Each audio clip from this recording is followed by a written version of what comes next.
Tiger Baseball is brought to you by Highland Appliance. Highland, everything you never expected from an appliance store, with everything you need to make your sports viewing more enjoyable.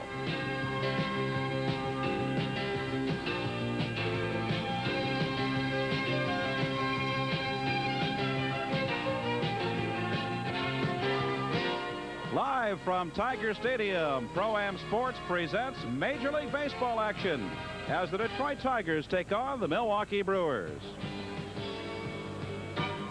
Hi, everybody. This is Larry Osterman along with Bill Freehan. And for the second consecutive night, a festive atmosphere prevails here at Tiger Stadium. Tigers almost pulled it off last night. They won, but didn't get any help from Boston. No, they did what they had to do here, and they had the champagne on ice. Everything was ready in the Tigers' locker room. Unfortunately, they sat up there and watched the scoreboard in center field, and the Blue Jays came back and won their ball game in the bottom of the ninth inning. So the magic number is down to 1, but I think the guys on the ball club are looking forward to tonight because they have a chance, an opportunity to clinch it here themselves. Well, for the second consecutive night, Sparky Anderson will start a rookie on the mound, and we'll see what Randy O'Neal can do. Randy will make his first start for the Tigers since being recalled from Evansville. He had just a so-so record down there. He's not a power pitcher, but one of the young guys that Roger Craig and Sparky Anderson anticipate will be a fixture on this staff for a couple years. Roger Mason pitched last night, performed very well under pressure, and I think that's what they're looking for. They put both these guys in the situations that are pressure-filled, and to see how they will respond, because I know both Dan Petrie and Jack Morris would like to get this opportunity to pitch the clincher. Oh, Renee Latchman, for the second consecutive night, will start a veteran, and they're used to pressure situations. Well, Bob McClure will face the Tigers. This will be his third start against us this year. He's 0-2. He's not a power pitcher, but he's crafty. He'll throw the fastball inside. He'll turn it over away from the right-handed hitters. Has a real good curveball. The secret of his success is he gets ahead of the hitters and then can get his breaking ball across. Well, it should be a good ball game. We hope you'll stay with us as the Tigers try to win it all in the East. We'll be back with the batting orders for you in just a moment on Pro-Am Sports.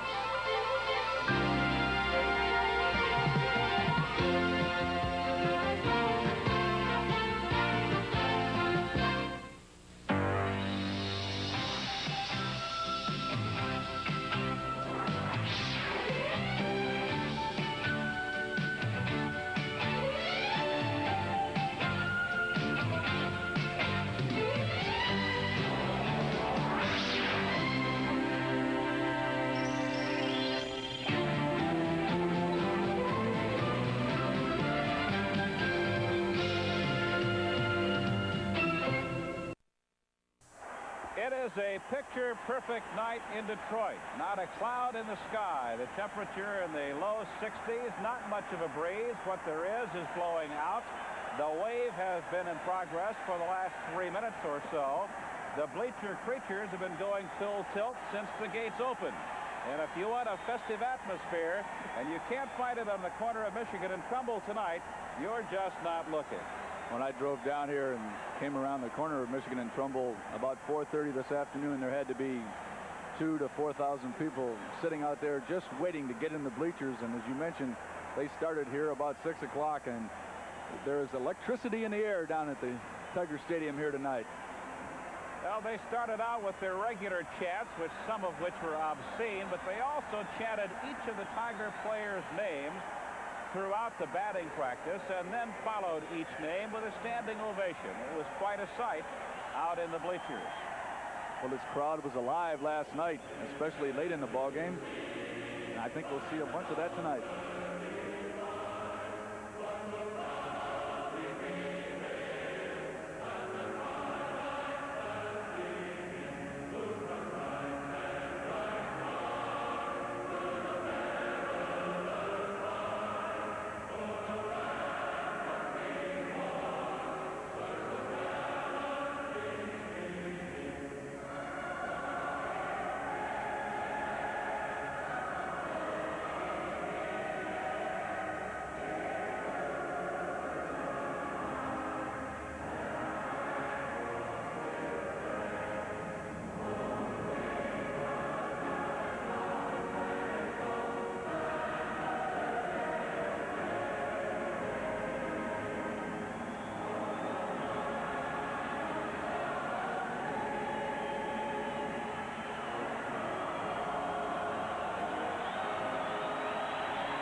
Ackerman and Bill Freehand from Tiger Stadium in Detroit. Glad you could be with us as the Tigers try to wrap up the American League East title here at the expense of the Brewers tonight.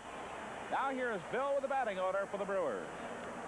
Leading off tonight in the designated hitter position will be Robin Yount. Batting second at second base, Jim Gantner. Batting third at first base, Cecil Cooper. In left field, batting fourth, Doug Lohman. Batting fifth in right field, Bobby Clark. Dion James will play center field and bat sixth.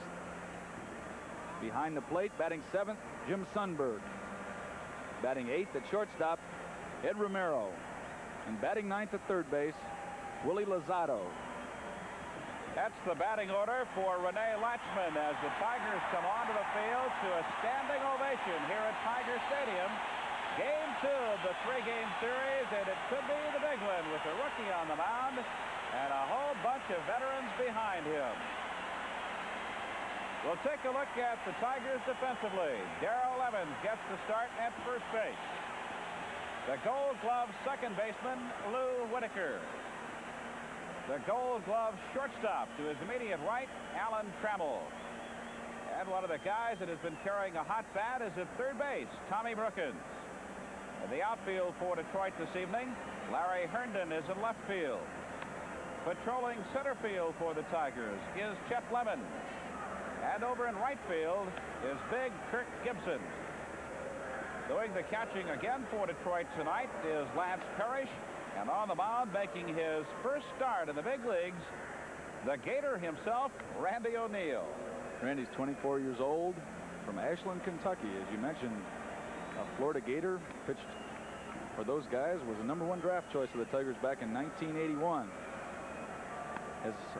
This will be his second appearance for the Tigers. He appeared last week in Baltimore in a relief role, threw 3 innings, gave up 1 hit, did not give up a earned run, walked 1 batter, and struck out 2 against the Orioles.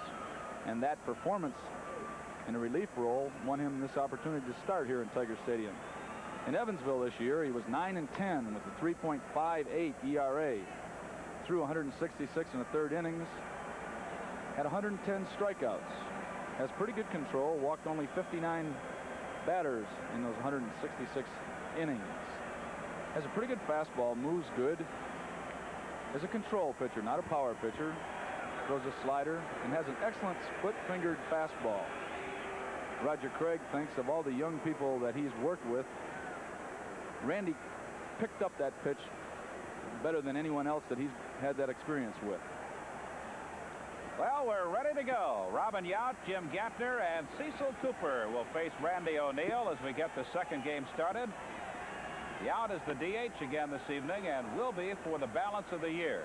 In case you were not with us last evening, we passed the word along that Rene Lachemann gave us because of the shoulder problem that Yount has experienced. He is not to throw the ball again for the balance of the season. 2-0 the count to Robin Yount. Third base coach is Dave Garcia in his second year, and over at first is Tom Trebelhorn for the Brewers. Here's the 2-0 pitch. Strike on the outside corner. 68 degrees the game time temperature. There's Rene Lachemann with arms folded near the top step of the Brewer dugout. The 2-1 pitch. Strike 2 to get the breaking pitch over, and it's evened at 2 balls, 2 strikes. Tim McClellan working behind the plate tonight. Dave Phillips is at first, Dee Palermo out at second, and Rick Reed is the ump at third. 2-2 pitch. A little bit low, and it's a full count to Yount. Robin has a 4-game hitting streak alive. He went 1 for 4 last night, including a solo home run. Here's the 3-2 pitch. Swing and a miss. Got him on strikes, 1 away in the first. Well, Randy starts off much like Roger Mason last night. Each have struck out Robin Yount to lead off the game. This time Randy reaches back for a good fastball up and in. Gets Yount swinging. Randy O'Neal takes a big breather and prepares to deliver to Jim Gantner. He swings on the first pitch, 1 strike. O'Neill is 24 years old. Was Detroit's first pick in the June 1981 draft. Pitch is low, ball 1, 1-1.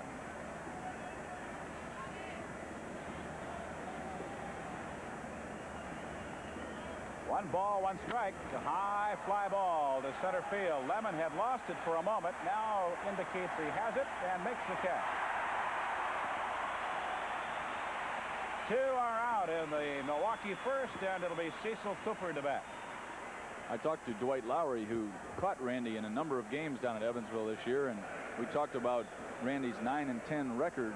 Has a good ERA for a pitcher with that record. He said in the 10 losses that he had, the Evansville Ball Club scored 3 runs or less in almost every one of those losses. Well, he had a 3.58 earned run average with the triplets. First pitch to Cooper is fouled out of play. Cooper went 3 for 4 last night. He's starting to swing the bat well. Has hit safely in 13 of his last 16 ball games. But he has struggled throughout the season. His home run total down. It's only 9. The entire club's home run total is down. 89 for the season. Compared to a couple years ago when this Milwaukee Brewer Ball Club was in the World Series in 1982. That year they hit 216 home runs. Top foul will be out of play. The count goes to 2 strikes to Cooper. Cecil Cooper was here in 1972 when the Boston Red Sox and Detroit Tigers battled in the dying moments of the season for the American League's Eastern Division title. Cooper was part of the Boston Red Sox team at that time, and the Tigers, as you know, won. Skips it up there, and it's 1 ball, 2 strikes. Well, I think every member of the Tigers looking forward to tonight because they don't have to worry about that scoreboard. Tonight, if we win here, no matter what Toronto does, it's all over. And they can pop that champagne. Another member of the Milwaukee Brewers was part of the Tiger championship year. Pat Dobson, the pitching coach. Bouncing ball right side, charged by Evans. Nice play, throw, didn't get in. So Cooper is safe at first base with an infield single, I presume. We'll wait for the official score.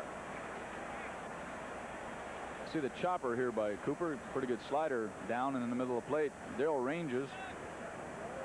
And there with Cooper showing pretty good speed right there, just flat out beats O'Neill to first base. At his credit, he is credited with a base hit, although O'Neill does drop the ball right here. Had he caught the ball, he still would have been safe. So Cooper's on with an infield single, and Doug Lohman is the batter. Pat Dobson, as we mentioned, is the pitching coach for the Milwaukee Brewers. Bill Freehan talked with him, and we'll hear from him a little bit later on in this evening's telecast. Pat and I and Gates Brown were standing around the batting cage reminiscing about the night when we clinched in '68 and watched half of Detroit jump on Tiger Stadium and tear up the turf here. Some of the fond memories that we had of that evening. 2-0 the count. A few of us didn't make it home real early that night. It was a great celebration. Unfortunately, the spontaneity is not quite the same as it was in '68 because this ball club will have to go through a playoff system. Good play by Darrell Evans, and the Brewers are gone in the first inning. For Milwaukee, no runs, 1 hit, no errors, and 1 man left. We have played 1 half inning in Detroit. The Brewers nothing, and the Tigers are coming to the plate. Well, a relatively easy ending for the rookie, Randy O'Neill, as he blanks the Brewers in the first, and now here's the way Sparky Anderson will send his club to the plate. The identical lineup that we had last evening. Batting first at second base will be Lou Whitaker. Hit a grand slam home run last night.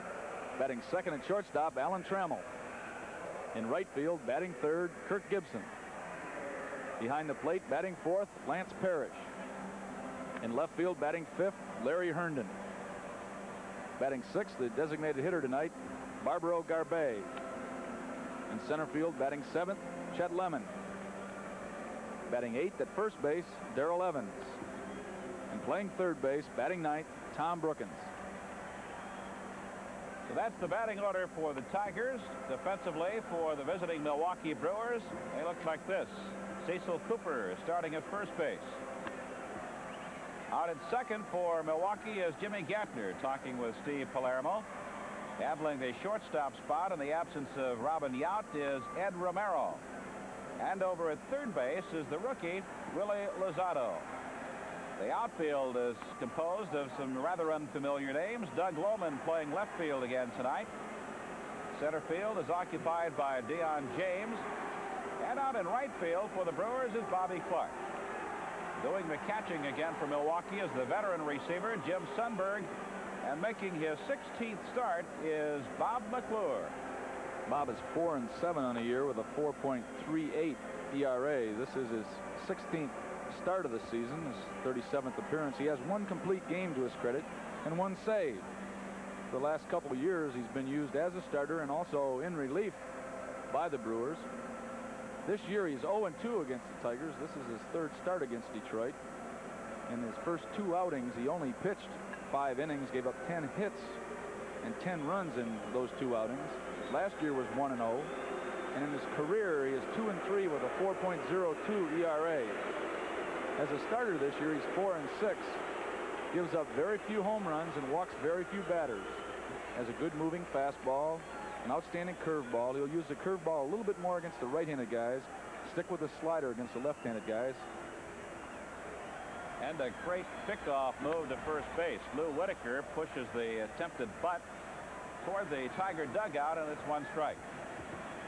Sweet Lou got a big ovation when he came to the plate. He contributed a grand slam home run in the 6-run sixth for the Tigers last night.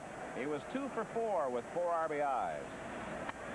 Strike on the inside corner. It's 0-2 to Whitaker. Third base coach for Detroit again this evening is Alex Grammas, and operating over at first is Dick Krasuski, another member of the '68 championship team. 1 ball, 2 strikes to Lou Whitaker. Outside, it's 2-2.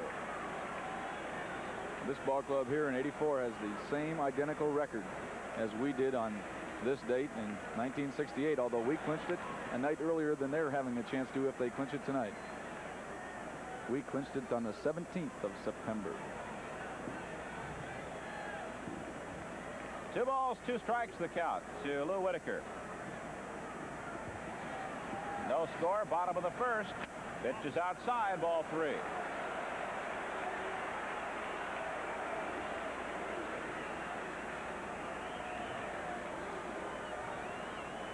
Here's the 3-2 pitch to Whitaker. He walks in.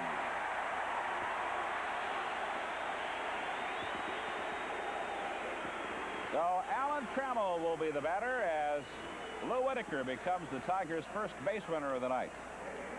Tram 1 for 4 last night, extending his hitting streak to 6, and has hit safely in 12 of his last 13.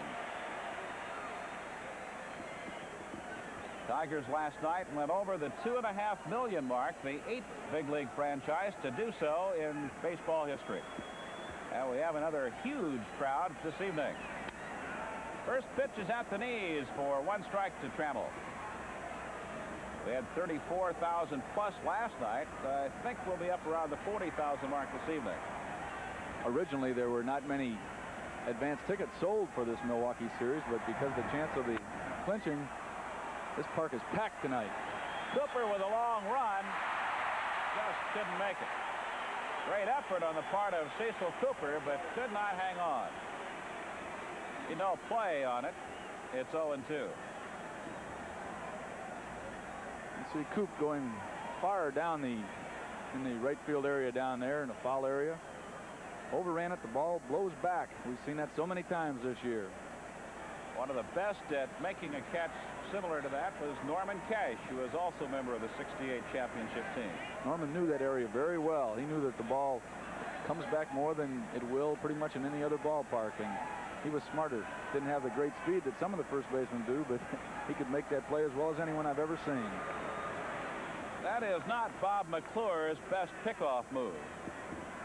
He has a dandy. He picked off as many as 17 in the single season while in the minor league. The 0-2 pitch. Rifle to left. Curving. Fair ball. Whitaker is headed for third. Trammell going with a 2-bagger.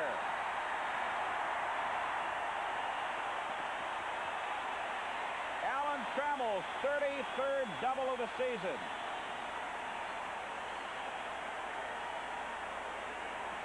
Tries to get in on Allen's fists right there.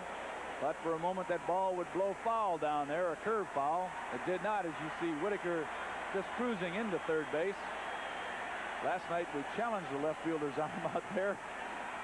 And he showed that it's a little stronger than a lot of the left fielders that we will see during the course of the season. Lohman gunned down Alan Trammell trying to score on a base hit to left last night. Now it's Kirk Gibson to hit. Takes a curveball inside. Ball one. Boston failed to score in the opening inning at Toronto. Runners at second and third, nobody out.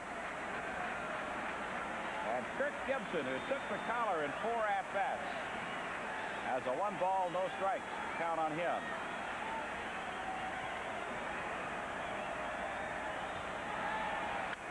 Pop up in foul territory. Sundberg is back, should make the catch, and does. 1 out in the Detroit first, and Lance Parrish, who provided a rope-type home run last night to tie the ball game in the 6th inning, comes to the plate. You mentioned that Gibson went 0 for 4 last night. He was a little disappointed, missed making contact well a couple times last night, and he was sort of anxious that he get a second opportunity to redeem himself in a big clinching game, because he has been so instrumental this year in big innings, game-winning innings. He leads our ball club in game-winning RBIs with 17. He's second in the league, and he's looking forward to a big night tonight. Lance Parrish was 2 for 4 last evening, including his 30th home run of the year. Runners at second and third, way outside. Lance, as you know, holds the American League record for home runs hit by a catcher, 32. This year, 26 of the 30 home runs he has hit have come in the catching capacity. The others in the DH or pinch hit role. Here's the 1-0 pitch. Breaks inside and low. Whoop. Let's check this. Scoreboard went up with 1-1. It was a foul tip. It was a foul tip. He tried to check a swing, just caught a piece of it. A little anxious on that off-speed breaking ball there. 1 ball, 1 strike. McClure got ahead of Trammell with a lot of the slow stuff and then tried to come in on his fists. Tram hit it well down the left field line. Let's see what he does to Parrish. Rifle foul. Well, Parrish hit it hard, but got around it a little too quickly. Last night in his at-bat in the 6th inning, he drilled one into the seats just foul. And then on a 2-2 pitch in the same at-bat, hit it fair into the seats for the home run to tie the game. He was very aware of it too. He was stepped out of the batter's box after drilling it foul and telling himself, big dummy, put the ball in play, because he and I were teasing about that around the batting cage. See what he can do here. The 1-2 pitch. A 1-hopper. They'll score a run. A high throw, but Cooper grabs it, and the Tigers take a 1-0 lead. RBI number 91 for Lance Parrish.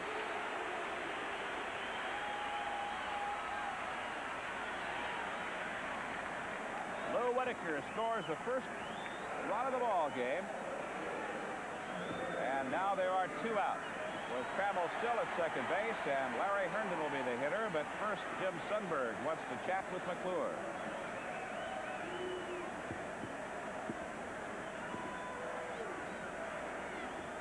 Herndon went 2 for 4 last night, picked up an RBI.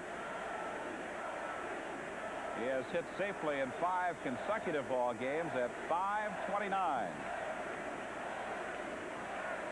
McClure must not have wanted that ball. He just took the ball and threw it over into the Tiger dugout and asked for another one. Usually they'll throw it back to the umpire and let him make that decision to throw a ball out of the ball game.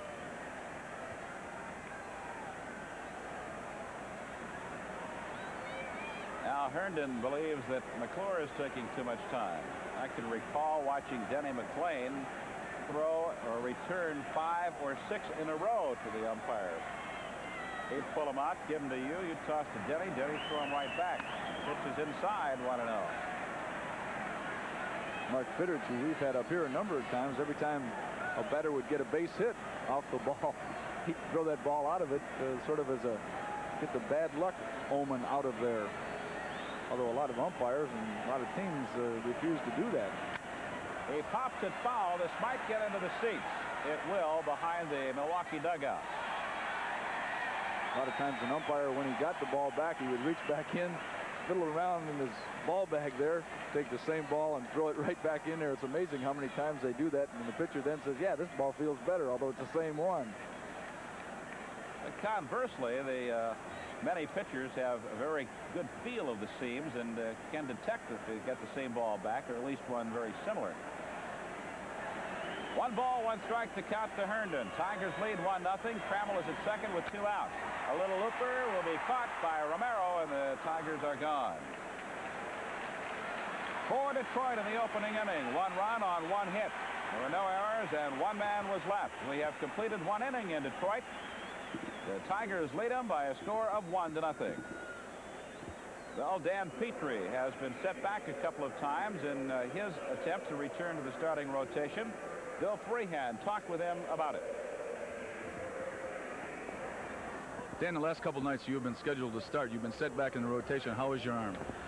Well, I never thought it was really all that bad. You know, it wasn't 100% or anything, but I just hate the word tired and all that because I'm not tired, but it just wasn't 100%, and they just said, well, you know, we got a good lead, good, comfortable lead. There's no sense in putting you out there, and they just want to, I think, you know, get us all healthy and 100% for the playoffs and World Series. The way you pitched through the course of this season, you and Jack Morris, does it disappoint you just a little bit not to have a chance to pinch that clincher? Yeah, I think both of us wanted it, you know, and then I was scheduled Sunday, and I was scheduled Monday, but as it worked out, I wouldn't have had it either way. But I'm just, you know, it was hard at first accepting missing a start because I haven't missed one in a long time. But, you know, as always, they knew best, and I went out and threw today, and I felt great. So I think that's very encouraging. As an integral part of the good young nucleus on this baseball club, you've got to look forward to a night like this for a long time. You know, I was asked that last night how I was going to feel, and, you know, I wasn't, you know, I was excited last night, and then we, you know, that Toronto ended up winning their ball game. But, you know, I was asked if I was going to have problems going to sleep, and I said, no, not really. But when you come to the ballpark and the fans are excited, and now I know I'm not going to be in the ball game, but I know it's going to be a very exciting night, and I just hope we can do it tonight. Well, the Tigers are off to a 1-0 lead after 1 inning, and it'll be Bobby Clark, Deion James, and Jim Sundberg to face Randy O'Neill in the top of the second. In Toronto, there is no score after 1 inning of play. And as we did last evening, we'll be bringing you the video highlights of that game as they progress through that contest at Exhibition Stadium. Bobby Clark last night, 1 for 4. He had a double. The 1-0 pitch from O'Neill. Strike 1. It's 1-1. The Tigers, in winning last evening, clinched the series for the season against Milwaukee. It's the first time the Tigers have won a series from the Brewers since 1980. 1-1 pitch is fouled off.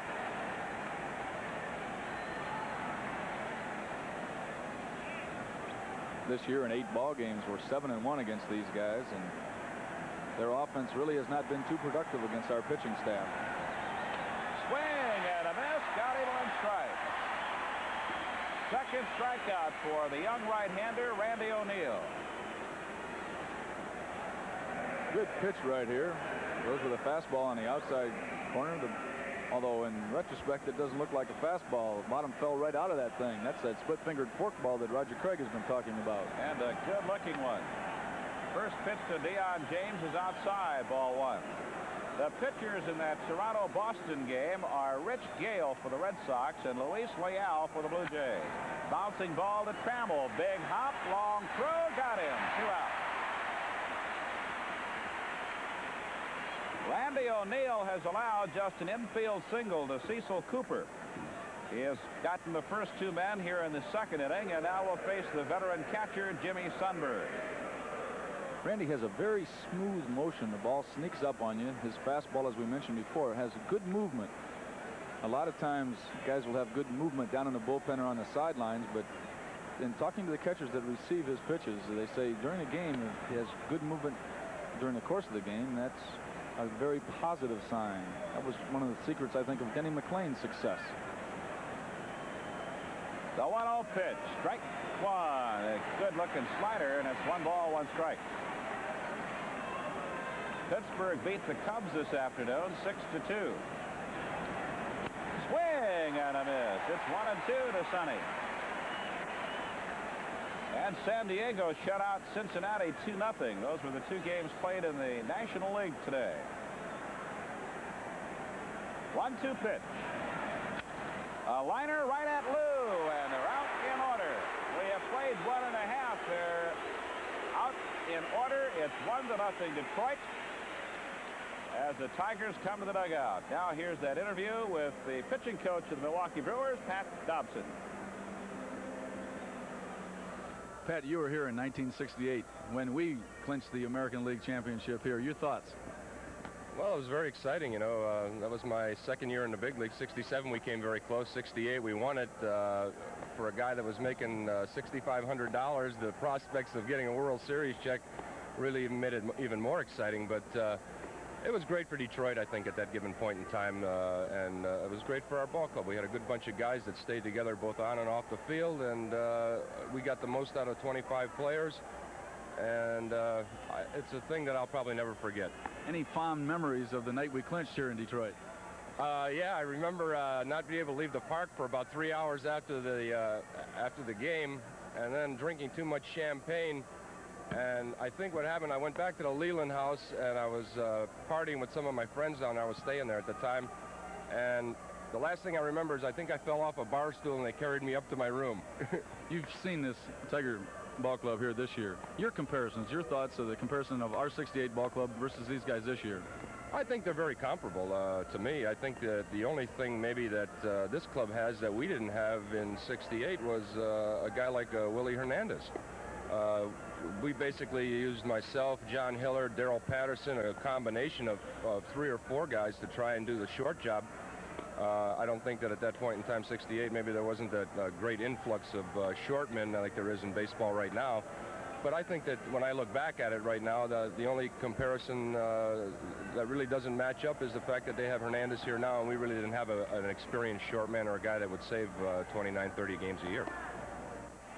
You can take that step further that Pat Dobson was talking about, the number of people that contributed out of the bullpen, the number of people that contributed off the bench, like a Tommy Magic, who I recall hit a grand slam home run. I believe it was against Baltimore in the late stages of the season. A guy like him, you can sort of relate him to a fellow like Wesley Kuntz or Johnny Grubb, or there are any number of them that came off the bench for the Tigers in 68. Well, Dick Krasuski did that. I can recall a 3-run home run, I believe, against Sam McDowell that year.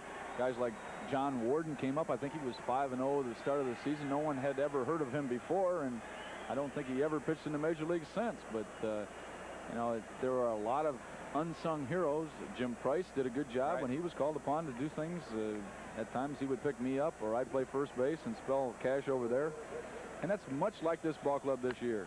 Garbe hits it right back to the mound. An easy play for McClure, and there's 1 out in the second inning. It'll be Chet Lemon to bat for Detroit. Tigers lead 1-0 as a result of the base on balls to Lou Whitaker to lead it off. Alan Trammell followed with a double. Whitaker scored on Lance Parrish's ground ball. Chet was 1 for 4 in last night's opener of this series. Tigers won that one 8-3. Pitch is outside for McClure. The Tigers, with that win last night, matched their high water mark, 42 games over 500 for the season. Their best in the games ahead department is 12.5. They lead by 12 starting tonight's play. 1-1 the count to Lemon. And Detroit is just 4 games away from the century mark in the victory column. 1-1 pitch is inside corner, and it's 1-2. McClure is not showing the fastball much at all. A lot of off-speed breaking pitches. That's what we saw in the first inning, especially to get ahead of the Tiger hitters.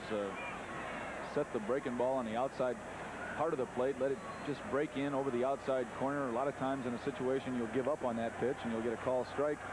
Then he's come in on their hands when he's been ahead of them. Let's see what he does to Chet right here. It came in on his hands, and Lemon hit it into the box seats just beyond the dugout. I have an advantage. I've seen him pitch before. Pretty good call, I guess, after having watched and called games for the number of years that you did, you better know. Pop fly, shallow left. Here comes Lohman. It is Romeo taking it. Romero made the catch in front of Doug Lohman. 2 out. Looked for a moment that the shortstop Romero was going to get tangled up going back on that ball, and that Lemon might have hit a flare into shallow left center, but not so. He got himself untangled and made the play. There are 2 out, and Darrell Evans will be the batter. Evans was hitless in 3 at-bats last night.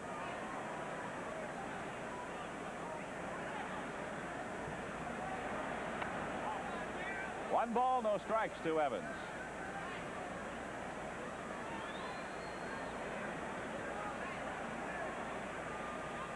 Another breaking pitch, got this one over, and that's 1-1.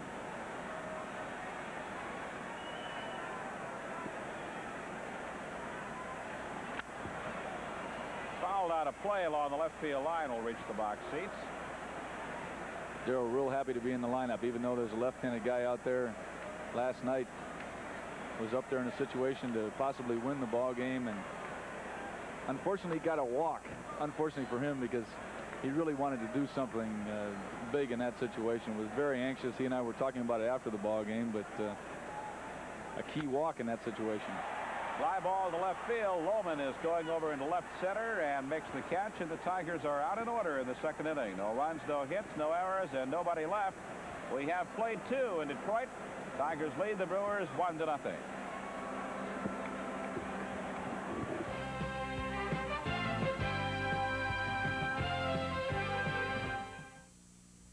It's Saturday, October 13th.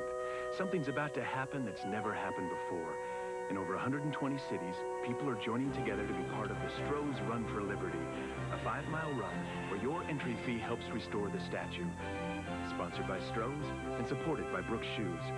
This is not just for runners, it's for everyone. But most of all,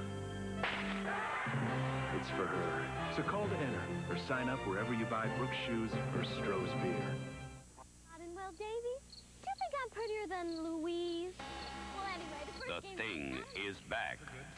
Highland's electronic thing. Doctor? And it's taking over. We spent all day curling pom-poms. Highland's electronic thing is back. And for the first time ever, it's at Cobo Hall. This Friday through Sunday, Highland's electronic thing has plans for you. They'll be here again tomorrow evening, airtime 7:30. Final game of this 3-game series, matching the Brewers and the Tigers. Jack Morris is slated to pitch for Detroit. His record is 17-11, and Tom Candiotti is the probable for the Brewers. His mark is 2-1. 1-0 as we start the 3rd inning. It'll be Ed Romero, Willie Lozado, and Robin Yount to go to the plate for the Brewers. Got some pretty good names on this ball club. I mean, some new names with the Lozados and the Lohmans and the Romeros, and unlike the lineup you're used to seeing with the Ted Simmonses and the Rick Mannings and Paul Molliders, guys that have knocked the ball around. The Ben Oglevy's, don't want to leave him out. But Rene Latchman trying some of his young guys to see what they can do. There's a liner up the middle that'll drop in for a base hit in front of Chet Lemon, and Ed Romero is on with a single. That's a completely different looking ball club than we saw earlier in the year, and that we have seen over the past year. Willie Lozado is the batter. He has a 6-game hitting streak going. He's playing 3rd base. Paul Molitor, as you know, underwent a tendon transplant in his elbow. Has been out for most of the season. They say that he is throwing now, but at limited range, about 30 feet, and then we'll increase that as he starts to rebuild those muscles. They said it would be about a year before he's able to really throw with any kind of velocity, and they certainly don't want to rush him because he's a fine young athlete. Got the breaking pitch over on the inside corner. And he was the catalyst for their attack. The guy that got on base, could run well, a hard-nosed type ball player. When they lost him, I think everything just went downhill. They've had a lot of injuries on this ball club this year. Well, they called him the Igniter, and for a good reason, because he really stirred things up for the ball club. He was one of those guys that finally ended up at third, but played second, played in the outfield, and did a lot of things for the team. One strike pitch is hit to right field. Kirk Gibson coming in a few steps and makes the catch.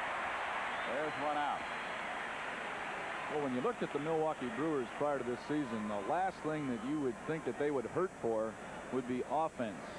The big question was, could Raleigh Fingers come back and anchor their bullpen, and could some of their starters hold on? Some of the guys like a Caldwell and a Don Sutton with some age on them, how consistent could they be? And that was the big question mark about this ball club, and really they failed, if you look at it intensely, in the offensive department more than they have in the pitching department this year. Another toss over to first. Ed Romero is back safely. Robin Yount is at the plate with one out and one on. Tigers lead 1-0.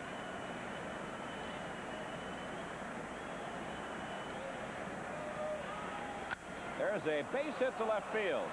Robin Yount continues to swing the bat extremely well and collects a single. The third hit off Randy O'Neill.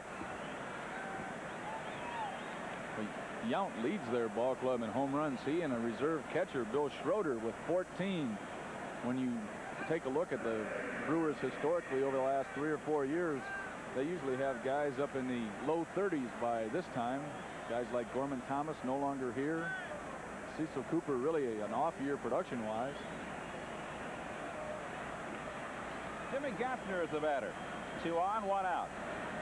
There goes the runner at third. There's a nice pickup by Evans. The throwback is not in time. Ed Romero had a big jump heading from second to third base. But Gaffner banged the ball to the right side, and Evans made a nice play to get one. It was a hit and run right here, and Evans goes over and makes the play. Throws to Trammell, who relays on to first. O'Neill over there, not quite getting to first base in time to make the play there. Romero is held at third, however. Gaffner is at first base, safe on a fielder's choice. There now are 2 out. Runners at first and third, and Cecil Cooper will be the batter. Cooper had an infield single in his first at-bat. You see, he has been very productive. That statistic, the game-winning RBI, is not a very old statistic in terms of the number of years it has been kept.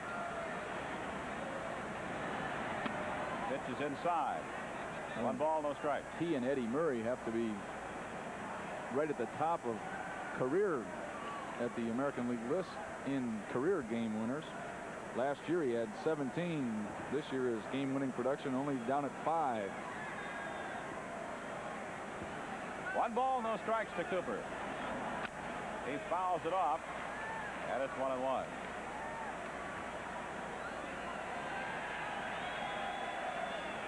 Well, things opened up a shade in the American League West. Kansas City, with a victory last night, has a 1-game lead over Minnesota and a game and a half over California.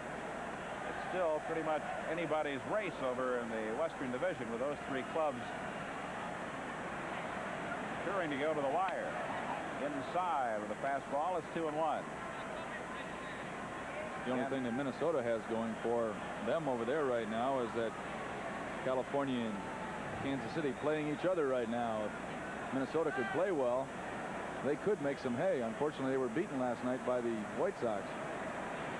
2-1 pitch. Backs him off. Nice play by Parrish.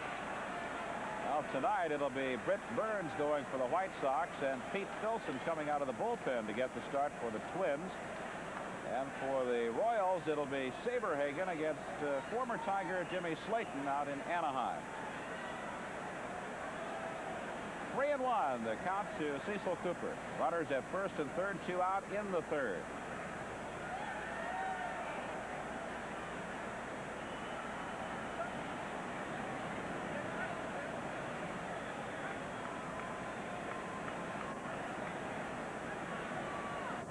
Cecil, a good low fastball hitter. We've seen him in a pretty good groove right now. Likes the ball out on the plate. Parrish does a nice job in keeping it at least in the vicinity. And Romero has to hold at third base, but as a result of the base on balls, the bases are loaded with Brewers. Lance knocks this ball down with his bare hand. Made a fine play right there. Roger Craig on his way to the mound to talk to his young pitcher. This copyrighted telecast is presented by the authority of the Detroit Baseball Club and is intended solely for the private, non-commercial use of our past subscribers. Any use or reproduction of this game without the written consent of the Detroit Baseball Club is prohibited.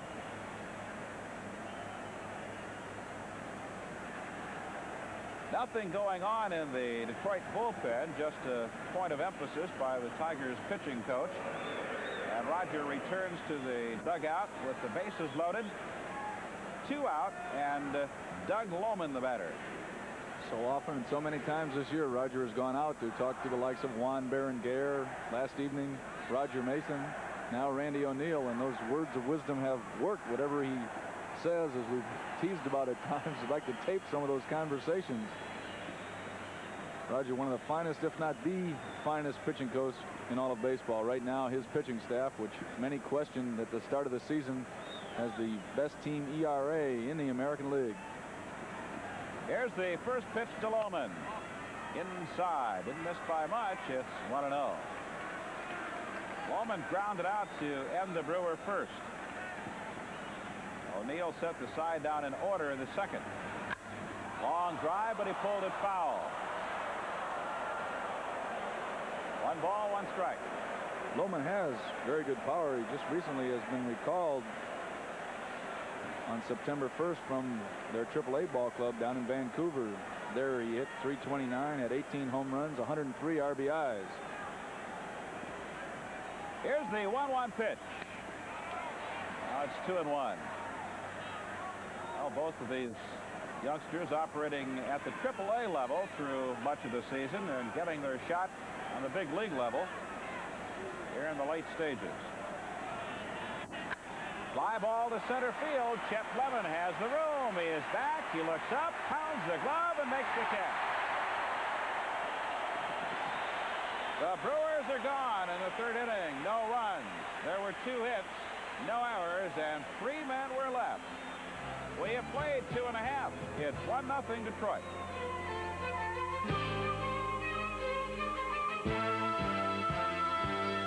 Nobody gets you into sports like the writers from the Free Press. Writers like Gene Guidi.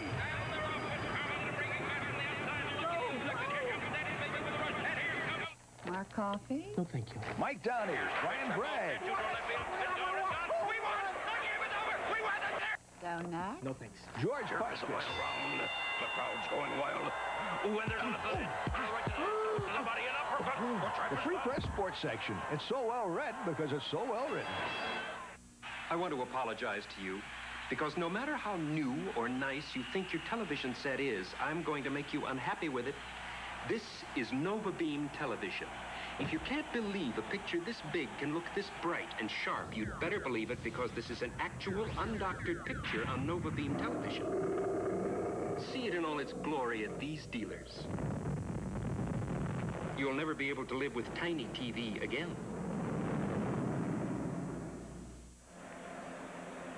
On Thursday evening here on Pro-Am Sports, you'll see more American League Baseball. This coming to you from Exhibition Stadium in Toronto, exclusively beginning at 7:30. The Milwaukee Brewers and the Toronto Blue Jays. Hope you'll be able to join us. You know, there is the possibility that could be the clinching game in the Eastern Division race, and nobody would be at Tiger Stadium. It's an off day for Detroit on Thursday. If the Tigers should happen to lose tonight and tomorrow night, and Toronto happen to win tonight and tomorrow night, and Milwaukee beat Toronto on Thursday night, Tigers would clinch the East clear cut, and nobody be at Tiger Stadium to enjoy it. You can play anything you want with the numbers game right here. I'm sure that would disappoint a lot of Tiger fans, although the champagne, I'm sure, would not go unused by the Tiger players. They'd figure some way to celebrate. Obviously, they would definitely like to do it here tonight by themselves. Tommy Brookins hits it high in the air. Deion James goes back and makes the catch. That's 7 in a row retired by McClure following the double by Trammell. Sweet Lou Whitaker, who has scored the game's only run, comes to the plate. He drew a walk in the opening inning. He hit the grand slam to blow it wide open last night here in Detroit. They're in the 3rd inning in Toronto, no score. 1 strike to Lou Whitaker. In the first, when Lou walked, McClure got quickly ahead of Lou, but fell behind him, and Lou battled him. 1 ball, 1 strike. McClure got ahead of Trammell also, and Tram ripped a double down the left field line. Pitch is low and away. 2 balls and a strike. It's scoreless in New York. Baltimore and the Yankees are playing in the 2nd inning. Pop foul may get into the seats along the 3rd baseline. It will. 2-2 to Whitaker.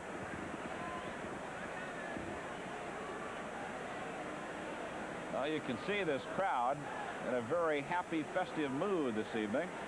All of them with a little bit of liquid refreshment, it seems, as we look down. 2-2. Foul straight back. Jimmy Sundberg looking back at his former counterpart, Phil Freehand, asking him why he didn't catch the ball. And I know why. I'm smarter as I got older. Lou Whitaker strikes out. First K posted by Bob McClure this evening. 2 are gone. You look around at this large crowd as we see that last pitch right here. McClure throwing a fastball on the outside corner right there. Lou bails on it. Cannot make contact. I do not see many empty seats in this ballpark here, Mr. Osterman. No, it was kind of a late arriving crowd at the ballpark, with the exception of the bleacher section. That loaded up very quickly, but the reserve seats and boxes were slow in filling up, but they have almost filled completely. 2-0 to Alan Trammell, who bats with 2 out in the bottom of the 3rd with nobody on. Well, everybody would like to be a part of what may transpire here this evening. Strike on the outside corner, 2-1. And 10 years from now, if the Tigers do clinch it here this evening, you can talk to probably 150,000 people who all will say they were there.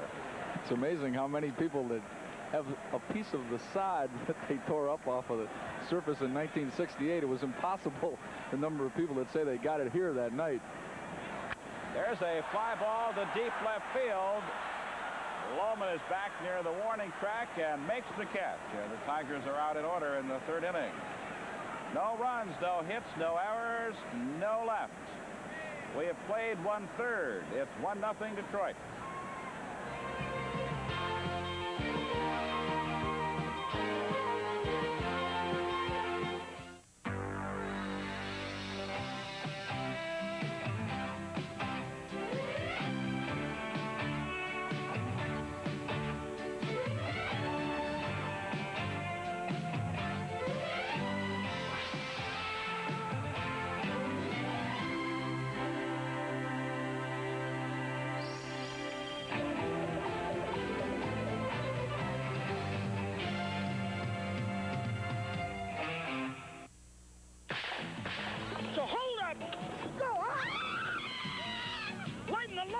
Lighten the load. Throw down the trunk.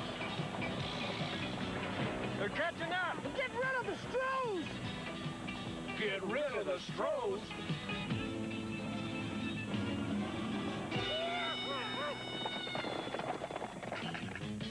Good thinking, Bart. Yep. Strohs and Stroh Light. Fire brewed for smoother taste. On Friday evening, we'll be right back here at Tiger Stadium. Airtime 7:30 as the Bronx Bombers come to town. The New York Yankees and Detroit Tigers. Milt Wilcox and John Montefusco are the probable pitchers. Wilcox 17-7. The count is 3-2. We'll have it all for you exclusively on Pro-Am Sports, 7:30 on Friday night. Get a chance to watch Dave Winfield and Mattingly. See how they chase each other in the American League batting average race. Both of those guys 1-2 in the league. It has been the great race for the Yankees this year. Bobby Clark leads it off for Milwaukee, and it'll be Deion James and Jim Sundberg to follow against Randy O'Neill, who was in a peck of trouble in the third, but he got Doug Lohman to fly to center field to end the threat with the bases loaded.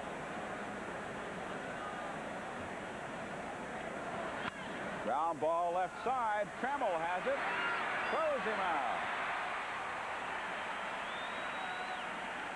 One gone in the fourth inning. One thing about O'Neill, he goes right out after the hitters. Rarely does he fall behind guys, although last inning he got himself into a little bit of a problem, pitched out of it. Deion James is the batter. He grounded to Trammell in his first trip. Takes a breaking pitch, ball one. We mentioned that he is a former pitcher at the University of Florida. O'Neill, 1-0 pitch. Strike, and it's 1-1. And in talking with some of the Gator baseball officials last weekend about him, they were very, very high on him. He said he is probably the nicest kid you'll ever have in a ball club. There's a base hit to left field. As Deion James collects his first hit of the night, number 4 off O'Neill. They're all, of course, extremely excited over the fact that O'Neill was about to get his first big league start. Good pitch right there from Randy. A good tailing fastball slapped out into left field by Deion James. James on first base has probably the best speed on the Brewers right now. He has stolen bases that total 10. He has been caught stealing 8 times. Jimmy Sundberg is the hitter. Pitch out, but nothing's happening. Lance must have been listening to our scouting report. These guys really don't run that much as a team. They only have 46 stolen bases. They've been caught stealing 51 times. Now that's not a real good percentage. Quick toss. Gets back safely. O'Neill showing a pretty good move over to first base. Sundberg, in playing pretty much his career down with the Texas Rangers, batted second in their lineup for a number of years. Has always been a good contact hitter, good hit and run guy. You can see the move right there of O'Neill over to first base. Just barely misses James diving back into first base.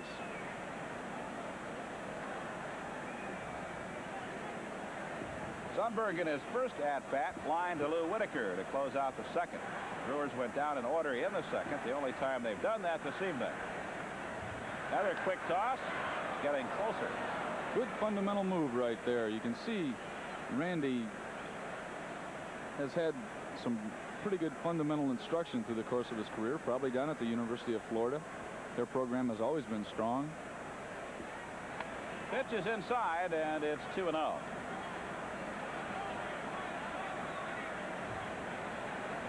Dave Garcia running through the signs for Sundberg. Kind of an interesting set of signs that Garcia just raced through, including clapping his ears at him. Strike, and it's 2-1. I've never quite seen that move before, or that sign. There he's going through it again. Let's see. Oh, there, he's got the ears back in there. Plays with the nose. Very animated motions down there. I guess so. Another quick toss, but this time it's not quite as close. 2-1 the count. Usually when you look at a third base coach, there's one indicator that everyone looks for. Again, the quick move almost has James again. Throw a little high that time in the middle of the base. 2-1 pitch. There he goes, and it's fouled out of play. They had the hit and run on. James will have to go back. Count is 2-2 to Jim Sundberg. Really, a third base coach can only give you about 5 signs of take, bunt, hit and run, steal, and squeeze. Usually a batter will look for one thing, and so will the runner, an indicator. That means to look for the next thing after the indicator. This is pulled foul, and the count is 2-2. Sometimes a coach will use his nose as an indicator, or the letters, or one hand means something. The right hand, for example, as opposed to the left, and anything you do with your left hand doesn't mean a blessed thing. And normally in the course of a major league season, a club will change their signs 3 or 4 times during the course of the year. Because if you trade somebody, they'll go over to another club and let on what the ball club that they just left, what their signs were. Swing and a miss, quick throw, not in time. Oh, that was close to a twin killing. Umpire Dave Phillips said James got back in time. Good play by Parrish just to catch the ball. Comes up throwing, makes a good throw right here. And again, just misses getting James out there. He's going to have to get another uniform. They'll wear the Milwaukee right off the front of that jersey. 2 are out now. The 3rd strikeout for Randy O'Neill, and Ed Romero is the batter.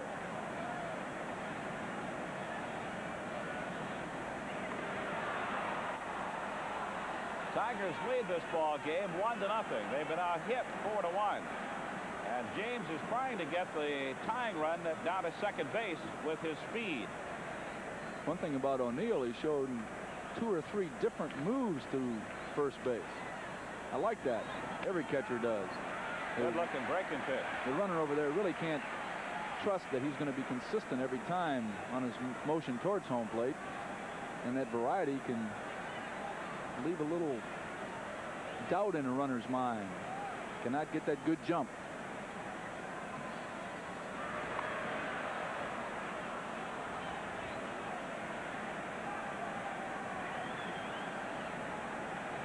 One strike to count to Ed Romero.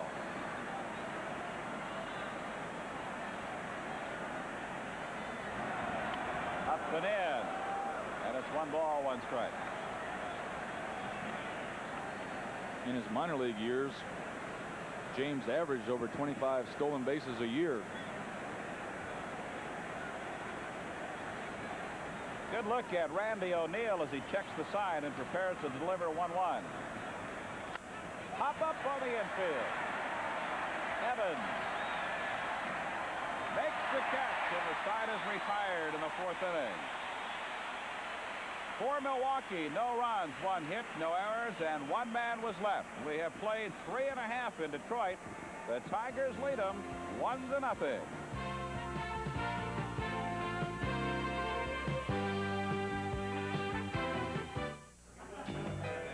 Bartender's next big league pitcher and loves to serve fire brewed Strohs.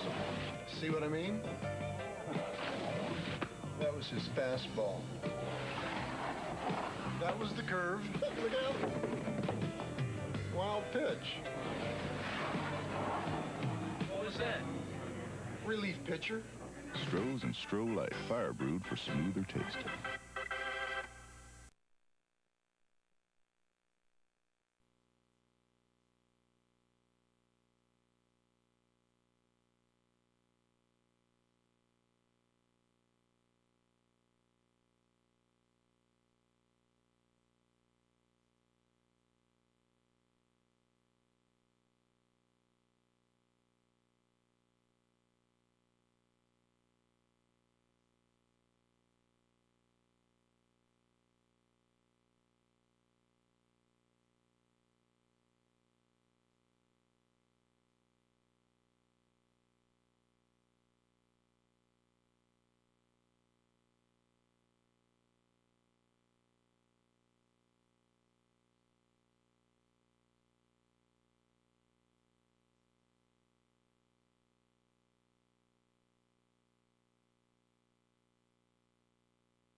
Paraded throughout the stands throughout the 1984 season, recognizing Pro-Am sport. We appreciate it. I'm sure there's a number of people around the state of Michigan in a few establishments watching this ball game on pass this evening. We'd like to say hello to all those people out there. Sure would. I imagine there are quite a few. Hope they enjoy this ball game as much as this large crowd does here at the corner of Michigan and Trumbull. Kirk Gibson leads off the 4th, takes a breaking pitch for a strike. Well, it is turning into a social event of the year throughout the state. throughout the Midwest, actually, and throughout the country, because there are Tiger fans all over North America that are looking forward to the outcome of this one tonight. Pop foul, and Lozano has a chance and makes the catch in front of the Tiger dugout. 1 out in the 4th inning. I would like to say hello to the Buddy's Pizza on Northwestern near Middlebelt, who is joining us for their initial telecast tonight. We welcome you aboard the Pro-Am Sports System. You couldn't pick a better time to climb on board. I'm sure they've got them packed in there tonight, as we mentioned, around the state, Northern Ohio, watching the Tigers. Lance Parrish is the batter. Takes the first pitch outside.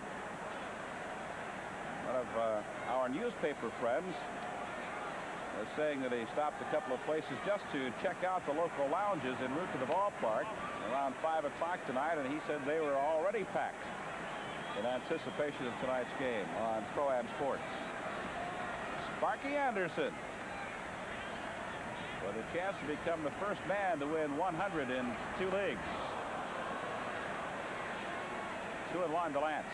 Since the first inning, McClure has pitched very strong, keeping the Tigers hitters off balance with that off-speed curveball of his, and has popped the fastball in on a few of their hands.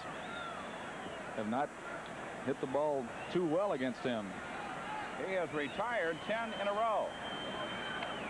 Outside, Lance has the only RBI of the ball game, and that came on a ground ball to Ed Romero, scoring Lou Whitaker from third base, and that was in the opening inning. Nothing but goose eggs since that time for Detroit. He walks in. Well, that snaps the string at 10 in a row retired. And the Tigers have their first base runner since the opening inning. Tried to go in with the fastball there, and after watching Lance swing the bat last night, he wanted to make sure he got the ball in on his hands. That time a little too far in. Got a pretty good pitching duel going on in Toronto. The Red Sox and the Blue Jays are scoreless. They're playing in the 3rd inning at Exhibition Stadium. Herndon takes a nice looking breaking pitch. 1 strike. Rich Gale is the starter up there for Boston, is he not? Against Luis Leal. If I had to make a wager on that ball game, I'd bet on Leal. Tigers better win here. Well, toss, but Lance hadn't gone very far and gets back easily. I think Leal is the pick in the matchup, huh? I don't think you get many arguments. Rich Gale really has not had a very good year. He's just been a spot starter for Ralph Pelk's ball club up there, and Leal, one of their strong Blue Jay starters. He has a 13-7 win-loss record. His win-loss record has tailed somewhat recently. He was off to a great start. Very, very fine pitcher for the Jays. Here's the 0-1 pitch. This is outside, and it's 1-1. The Blue Jays really not concerned about the Tigers right now. They're trying to play good baseball just to maintain their hold on second place. And it is somewhat precarious, a 3-game lead over the Orioles, who are playing New York tonight. 1-1 pitch. Inside and low. 2 balls and a strike.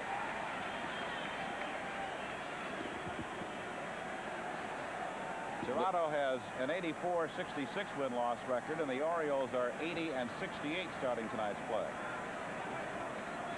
Runner at first is Lance Parrish with 1 out, and the 2-1 pitch due Herndon. Base hit to left center. Racing over is Lohman. Parrish puts on the brakes, hustles back. Oh, it'd have been a dead duck if it had been handled cleanly by Gaffner, but it was not. And the Tigers have 2 on with 1 out. A base hit for Larry Herndon. First ball hit well since Tremmel's double in the first. Hit in the gap here. Left fielder comes over, makes a strong throw, sees Lance getting a little adventurous around second base. Good throw, but the ball eludes Jimmy Gantner here. Can't hold on to it. Well, Parrish gets back safely, and the Tigers have runners at first and second with 1 out. Then Barbaro Garbey will be the batter. We hadn't seen Doug Lohman, but we have seen him throw twice in this series, and looks like he has an impressive left wing. Well, when you don't really have a good scouting report on some of the players that each club can bring up after the 1st of September, can expand their rosters from 25 to 40. You want to find out what these guys can do, especially under pressure, and Lohman has displayed a pretty strong arm out there last night and again tonight. Garbey is the batter and takes the first pitch for a strike. Barbaro 0 for 2 last night. Bounced back to the pitcher in his previous at-bat this evening. Takes a look at Alex Grammas and steps back in.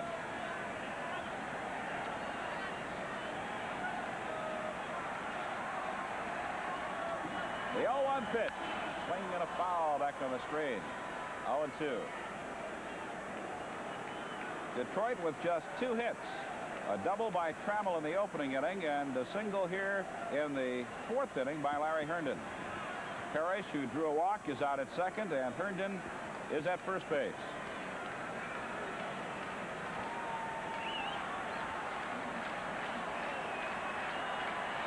The 0-2 pitch. Breaks inside and low. 1-2. Chet Lemon is in the on-deck circle. He'll bat next. Now McClure is asking Sundberg to come to the mound.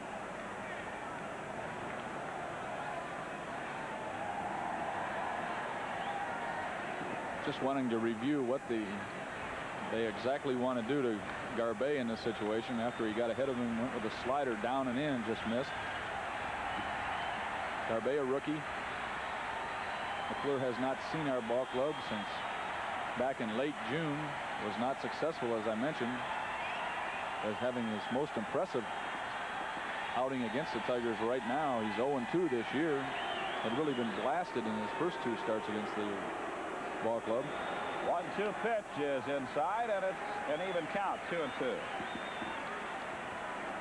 A year ago, McClure had a strange season. He got off to a very bad start, went 1-7, then won 7 in a row, and 8 of his last 10. And he's pitching very strong here in September against Detroit in '84.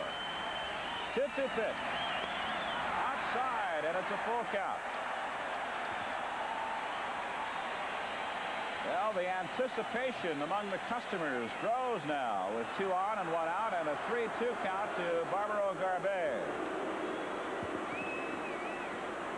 Last night, the Tigers broke open a tight ball game with 6 runs on just 3 hits in the 6th inning to ease to an 8-3 win. This, too, has been a tight one. Tigers leading 1-0 in the bottom of the 4th. Detroit with just 2 hits. The Brewers 4.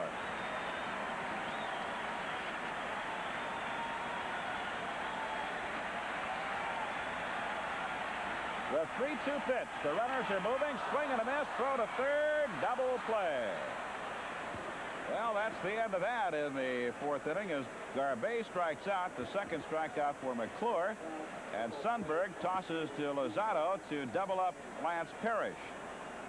So for Detroit in the 4th inning, no runs, 1 hit, no errors, 1 man was left. After 4, it's 1-0 Detroit.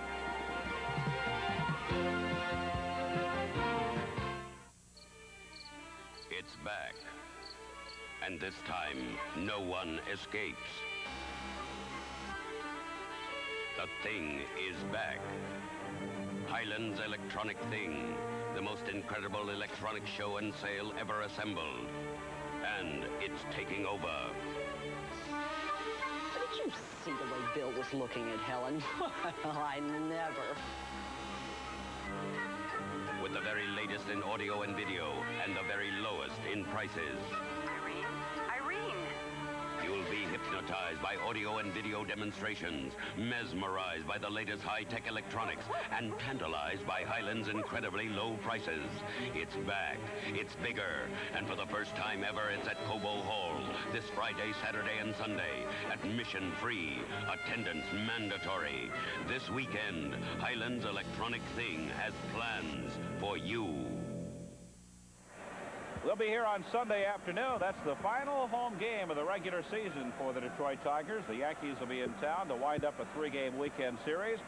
Airtime 125, and it'll be Dan Petrie going against Ray Fontenot. And of course, preceding that game, we'll be presenting the Notre Dame football highlights as the Fighting Irish take on the University of Colorado Golden Buffaloes right here on Pro-Am Sports. Pretty good pitching battle going on here at Tiger Stadium tonight. Randy O'Neal in his first start as a Detroit Tiger. Very impressive. Got himself out of a tough inning in the third. Outside of that, he's cruised right along here, throwing strikes out ahead of most of the batters. He has struck out 3, walked only 1, allowed 4 hits in shutting out the Brewers through the first 4 innings. That big jam Bill mentioned in the third inning found himself with the bases loaded and 2 out, and he got Doug Lohman to fly to center to end the threat. Lozano leads off the top of the 5th. 1 ball, no strikes. Lozano, Yount, and Gantner. The 1-0 pitch. A little bit low, 2-0. He's got a good ability to throw the slider across whenever he wants. That time on the 1-0 count, just missed with the slider. And he misses low, ball 3. Well, the Yankees have exploded at New York. It's 7-0. New York leading Baltimore. They're in the third inning. 3-0 pitch. Got it over. And it's 3-1 to Lozano. Willie has a 6-game hitting streak alive. He lined out to Kirk Gibson in the third inning. 3-1 pitch. Strike 2. A good-looking pitch. Full count. Going with the slider on 3-1 right there. Lance has a lot of confidence in it. Ball catches the inside part of the plate. Now the 3-2 pitch. It's hit upstairs in foul territory. Came right back with it. Well, that is something. A young fellow like Randy O'Neal having so much confidence and control of that type of a pitch in the early stages of his career. Again, the 3-2 pitch. Swing and a miss. He struck him out. O'Neal fell behind 3-0 and came back and got Willie on strike. Number 4 for O'Neal. Good pitch right here. This time he goes with a good sinking fastball down and in. Gets Lozano swinging right there. The difference in rookies nowadays. I can recall coming up in the early 60s when you had a guy coming up here in his first major league start. You could just sit on fastball. They used to challenge you. Now with all the experience in college and American Legion baseball, I think the guys see Major League Baseball more on television now. They throw their breaking balls across for strikes much more so than rookies did back in the 50s and the early 60s. Here's the 0-1 pitch to Yount. It's inside 1-1. I think you hit a note on the college and not taking anything away from the college coaches of the past, but I think everybody pretty much agrees there is a more basic, fundamental, good job of coaching on the collegiate level these days than there was years ago. And I think the quality of college baseball has improved so much that the competition between the teams in the stronger leagues, obviously the teams in the South have a better chance from a weather standpoint to play more games than they do up here, but good college baseball around here. But the coaching of the college pitchers, you see many guys able to get their slider, their curveball across when they're behind on the count, so that the hitters here just can't sit on fastball all the time. This is hit foul down among the ground crew members, 2-2. Well, you hit another key point. In the old days, there were 20, 25, maybe 30 ball games played by a college baseball team. But now you're playing, particularly in the South and East and the Southwest and the West, it's almost a minor league schedule. 2-2 pitch is hit to the right field. Kirk Gibson should have no trouble with this one. Makes the catch, and they are 2 away. In the top of the 4th inning in Toronto, Buckner at first with nobody out. Rich Gedman facing Luis Leal. Let's take a look from Toronto.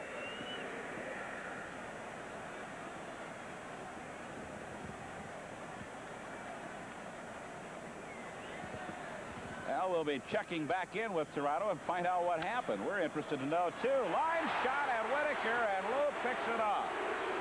It was hit hard by Gantner, but Whitaker was there, and the side is out in order. No runs, no hits, no errors, and nobody left. We'll go to the bottom of the 5th inning. Tigers lead 1-0. Now let's go to Toronto.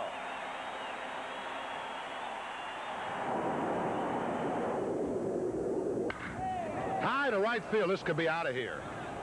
Bell going right back next to the fence. Jumps, and it's gone.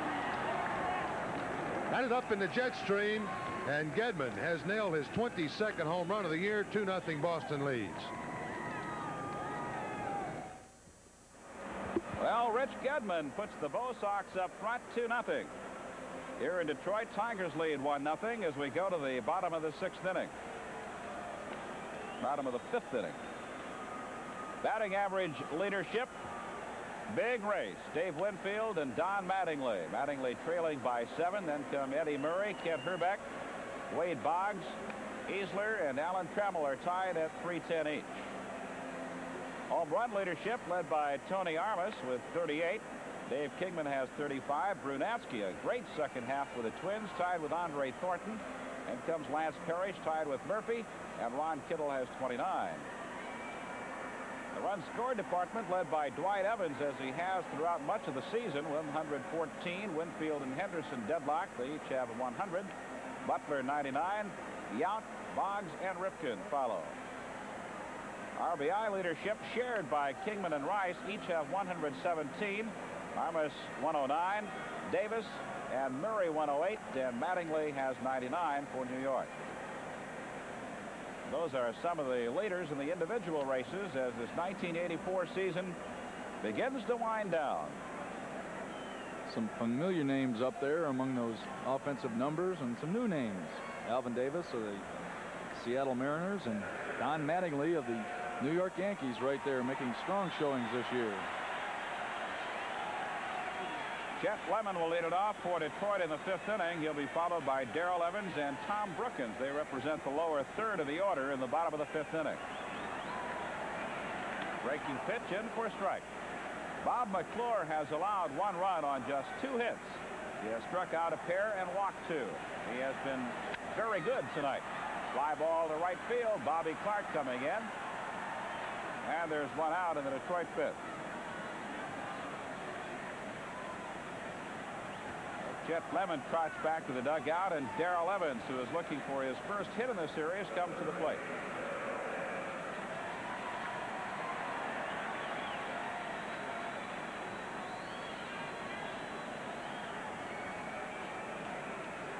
Some of Darrell's big offensive stats right there with that graphic. Not having the offensive year that he had hoped to have here in Tiger Stadium, but has made his presence felt on this ball club, has worked with a lot of the young hitters, and really has been a very stabilizing force or influence on this club. Always encouraging, even though he's not in the lineup at times. Here's the 1-0 pitch. You know what he reminds me of? This is very wide and very low. He reminds me a little bit of the contribution that Eddie Matthews made to the Tigers when he came over. No question that Eddie was a very stabilizing and a reinforcing influence on our ball club. He had been there many times before, a man's man, so to speak, but I think Darrell even has contributed a little bit more on the field than Eddie did that year. But well, Eddie wasn't here the entire season I'm speaking of, but Darrell, of course, has had the benefit of the entire year. I think Eddie really was helpful in a very down period in late August, and we had lost a couple doubleheaders in New York, and came in, and after a doubleheader loss, everybody had their heads down between their legs sitting in front of the locker, and he came along and just went around to everybody in that room and said, hey, you know, the season did not end today. He draws a base on balls, the 3rd off McClure. Boston still batting in the top of the 4th. Jackie Gutierrez at 2nd with 1 out. Wade Boggs at the plate. Boston leading 2-0. We'll go back to Toronto.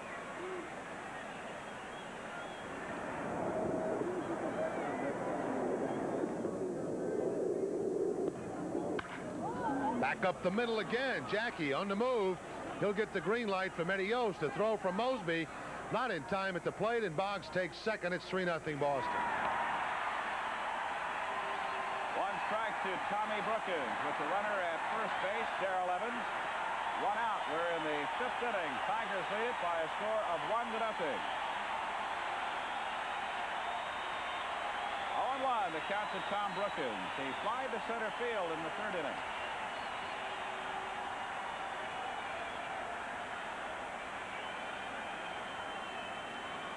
Now the 0-1 pitch from McClure way outside. As It's 1 ball, 1 strike. Wilkins takes a look down at Alex Travis. Tommy swinging the bat very well right now.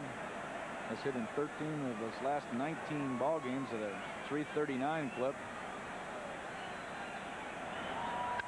High pop-up on the infield. Jim Gaffner is under it. Now moves to his right, makes the catch, and there are 2 out.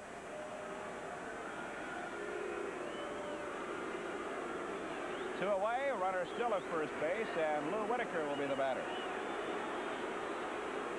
McClure has the Tiger batters popping up this evening. I think 9 or 10 guys have all been pop-up or flyouts so far. Wade Boggs is at second, and still only 1 out in Toronto with Dwight Evans coming up. Here's a look from Toronto.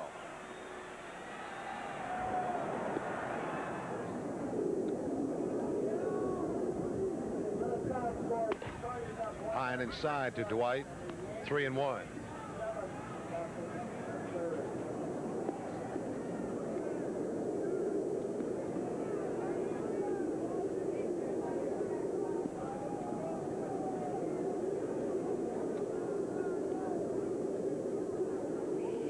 Slam to left field. This is gone.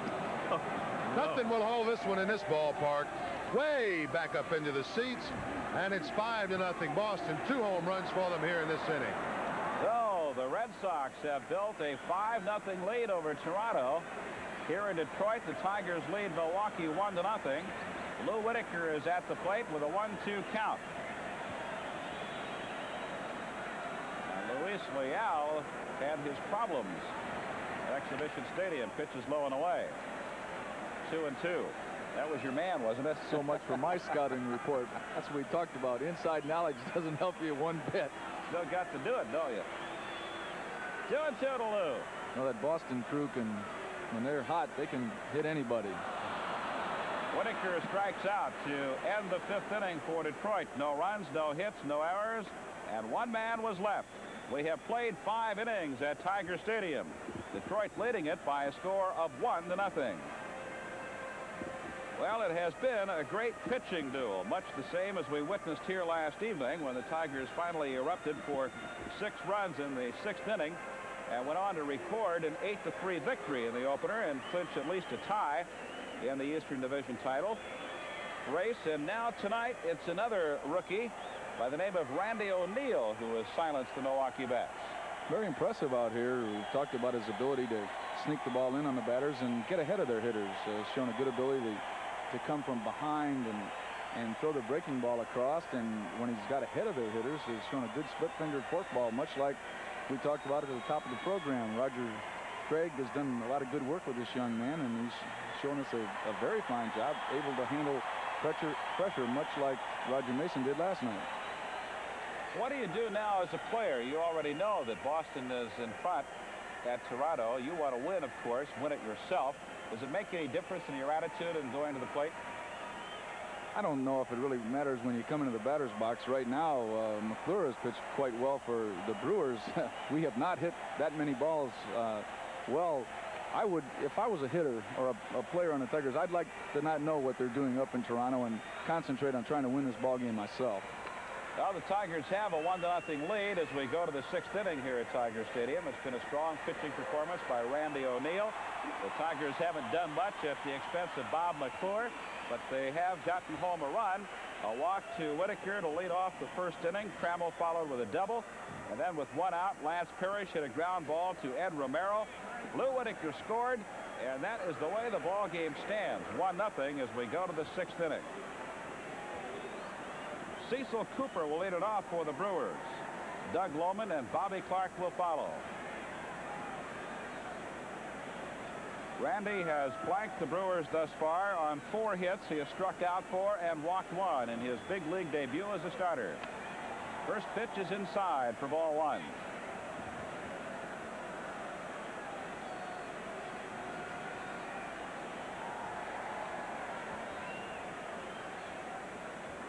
One-0 pitch is chopped foul over by the Milwaukee dugout.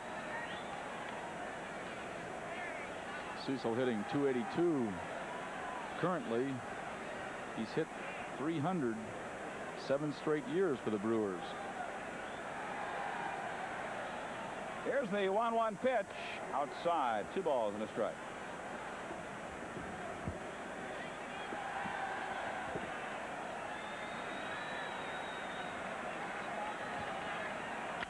Line foul down to the Tiger bullpen. Owens has been a good contact hitter. When he first came up with that batting stance, much like Rod Carew, although he's always in the course of his career shown more power than Carew. Very good contact hitter, a good low fastball hitter, although if you make a mistake inside, he can take you deep. It's a full count. Probably the best thing that happened to Cecil Cooper was the trade from Boston to Milwaukee. He just wasn't seeing any playing time at all with the Red Sox because of the outstanding talent they had there. He got a chance in Milwaukee and made the best of it. Fouls this one out of play, and it's 3-2. You think the Red Sox would like to make that trade over again? Wasn't it George Scott that That's right. They acquired back from the Brewers and gave up Cooper? Scott had previously been with Boston, went to Milwaukee, and then went back. This is fouled straight back. That went into the booth, occupied by Bob Mr. Uecker. Baseball. And did you notice what he did? He ducked. A lot of the old catchers get smarter as they get older. Maybe not wiser, but still nimble enough to get out of the way of it. 3-2 pitch. Another foul out of play. Pretty good at bat here for Cooper as he keeps fouling off some fine pitches from Randy O'Neal. Well, I liked what O'Neal did to him last time. He pitched around him when he was in a jam. He knows that Cooper, of all their hitters right now, has their hottest bat. Here's the 3-2 pitch. Drive to center field. Chet Lemon has the bead and makes the catch.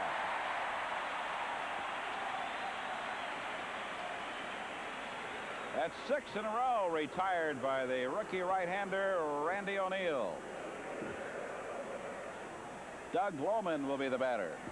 1 out in the 6th inning.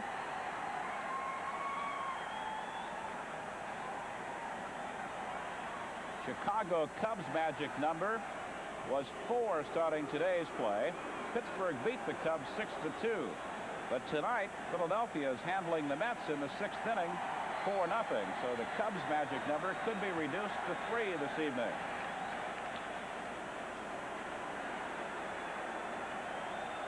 We get down to this part of the season out here and you start watching the races around the American and National League, and it's just a matter of counting pretty much in every division with the exception of the American League West.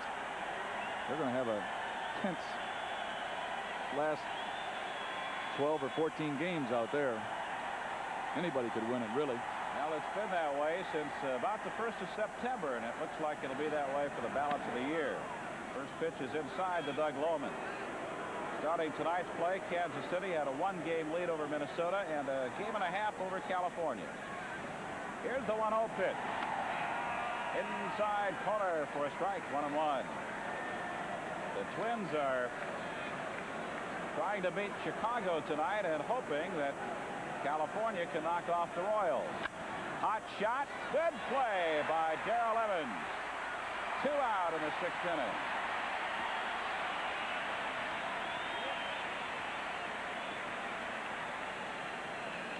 Ball hit well here by Lohman, but right at Darrell. Makes the good play down there. The ball stayed down on him, but he stayed with it. Makes the play unassisted. Now it'll be Bobby Clark to bat. He's 0 for 2 tonight. Slider is in for strike 1 to Clark.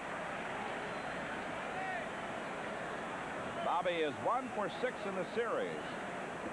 He had a double last night. 0-1 pitch. Swing and a foul. And it's 0-2.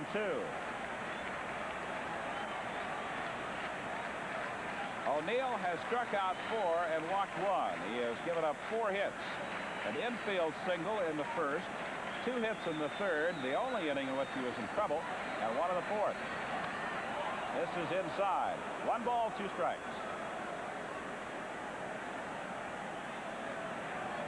Clark has good power straight away. In fact, Lemon shades him a touch towards right field. Swing and a miss. this. Parrish didn't locate the ball initially, throws him out, and the side is retired. They're out in order for the second straight inning. No runs, no hits, no errors, and nobody left. We have played 5.5. It's 1-0 Detroit.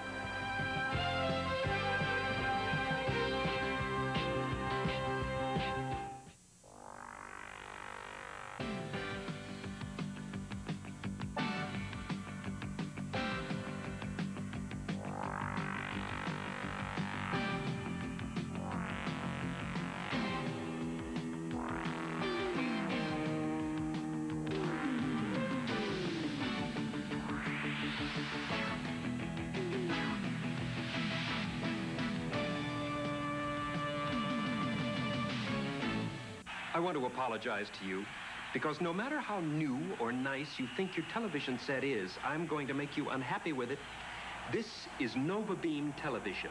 If you can't believe a picture this big can look this bright and sharp, you'd better believe it because this is an actual undoctored picture on Nova Beam television. See it in all its glory at these dealers. You'll never be able to live with tiny TV again.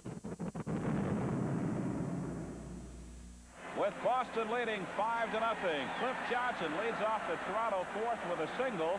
Now let's go back to Toronto with George Bell facing Rich Gale. 2 balls a strike to George Bell. Red Sox looking for the double play. They won't get it with this one. Evans cannot cut it off. It's all the way to the gap. Johnson being given the green light from third to throw coming onto the plate. Hits the mound, it's up high and no good. A double for Bell. It's 5-1 Boston. Back in Detroit, the Tigers leading Milwaukee by a score of 1-0.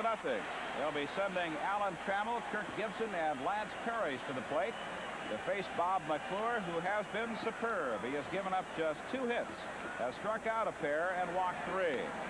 First pitch to Tramm, floats in for a strike. McClure started out getting the breaking pitch over and has not failed this evening. Pitch is a little bit low. It's 1-1. You can see Tom Tillman up in the Milwaukee Brewer bullpen down there, but McClure shows no signs of being tired out here. In his last start, he lost to the Boston Red Sox. Been very impressive out here tonight. 1-2 pitch, hit sharply, fair ball. That should be extra bases, although Lohman is racing over quickly. He's got a good arm. Here's the throw, way off the mark, and it's a 2-bagger for Alan Trammell, his second of the night. 34 doubles for Alan. Well, the first time in a few innings that this massive crowd has had any chance to really come to their feet. You can see Tramm hitting the ball just inside third base. Lohman, good speed, good arm. Trammell's going to test it. Twirls around, makes a 360, a strong throw, but way off the mark. You can see the ball going out of the camera, but range, but Cecil Cooper was right there to make the play. Kirk Gibson is looking for his first hit of the series. Takes it low and away. You know, Gibby would like to drill one here and boost the Tiger lead, which currently stands at 1-0. Gibby 0 for 4 last night, 0 for 2 tonight. The 1-0 pitch. Inside, it's 2-0. Minnesota has scored 2 and lead the White Sox in the second inning at Minneapolis, 2-0. Alan Trammell, a leadoff double, out at second base. The 2-0 pitch, low on the outside corner, 2-1. Little delayed call there by Tim McClellan, the home plate umpire. Thought the pitch had missed away. McClure did not challenge Gibson, although he has not challenged that many of the hitters tonight. He's had a good breaking ball and a good ability to get it across. Spot his fastball and then take a little bit off of it. 2-1 pitch. Inside, and it's 3 balls and a strike. This huge crowd, which may be approaching or even exceeding 50,000 is on go here at Tiger Stadium. They are just waiting to erupt in the bottom of the sixth with the Tigers leading 1-0 and a 3-1 pitch due to Kirk Gibson. He walked in.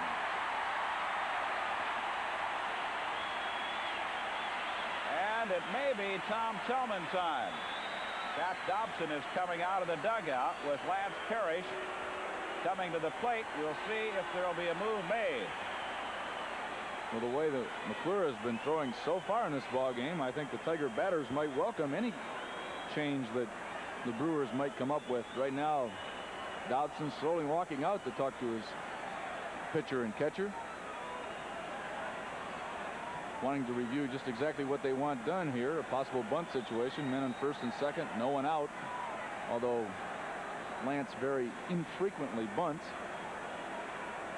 Dauber taking a little time out there to find out how McClure feels. We'll leave him in. They have the right-hander Tom Tillman throwing in the bullpen. The Tigers have 4 consecutive right-handers coming. Parrish, Herndon, Garbe, and if we get that far, Lemon. Lance Parrish, who last night tied the ball game with his 30th home run in the 6th inning, is the batter with runners at first and second and nobody out. 1 strike.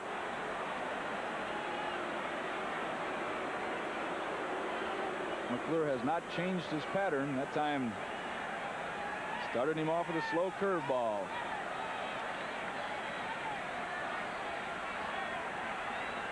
Here's the 0-1 pitch. Low for a ball. They have completed the 4th inning now in Toronto. Boston leads the Blue Jays 5-1. Here in Detroit, it has been a pitching classic between Randy O'Neal and Bob McClure. 1-1 pitch to Parrish. Fouled at the plate. It's 1-2. Tried to sneak a fastball by him right there, but turned it over. Lance fouled it off. Lance has the only RBI of the ball game. It came on a ground ball to Ed Romero in the opening innings, scoring Lou Whitaker from third. A blast out of here now would open things up a little bit for the Tigers.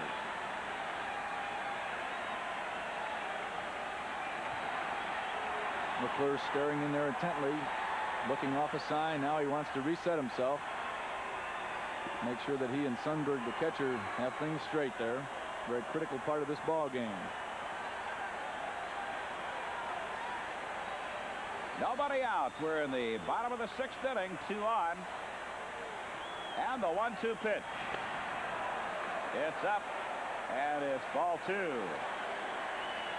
2-2. McClure knew just exactly what he wanted to do. Went with a fastball up and out of the strike zone. Tried to get Lance to swing at a bad pitch right there. And when Lance is in a bad rut, we've seen him chase those type of pitches. Lance has been taking extra batting practice, trying to find that groove he had earlier in the season. Getting closer to it on a daily basis. 2-2 pitch. Drive, base hit. Travel being waved home. There'll be no throw. It's 2-0 Detroit.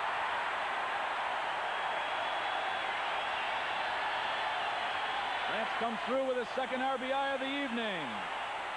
Hits the ball sharply past Romero, the shortstop. Trammell challenges Lohman's arm. No throw made at home, and Rene Latchman, the Brewers manager, is on his way to the mound. There you can see the sharp base hit by Parrish. Romero unable to knock that ball down. Lohman holds on to it.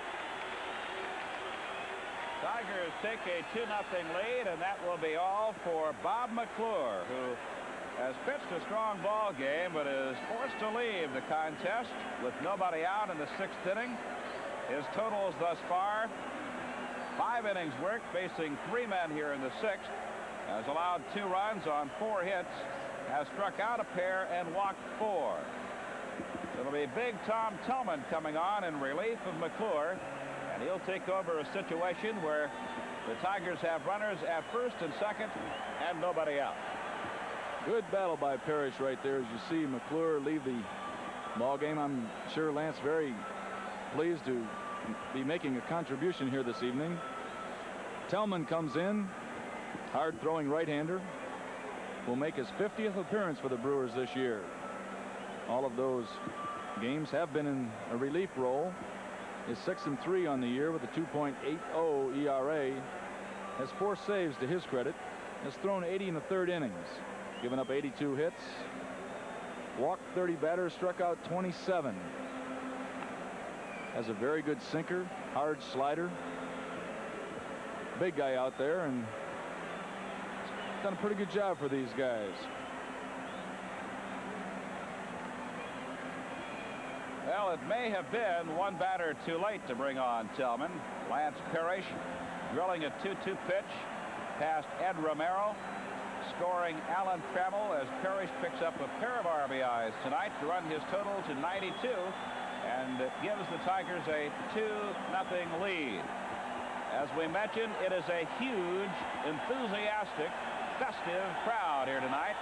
This is part of the bleacher section as we pan throughout the ballpark. It has been just one wild, crazy night, as you might say, and they're just waiting to party down in Detroit City. That must be a new form of the wave right there. The fans out there are the spontaneous choreography of the center field bleachers has been contagious throughout this season. We've gotten everybody around the league doing it. Tillman comes in. I mentioned his current stats. Last year was a workhorse of their bullpen.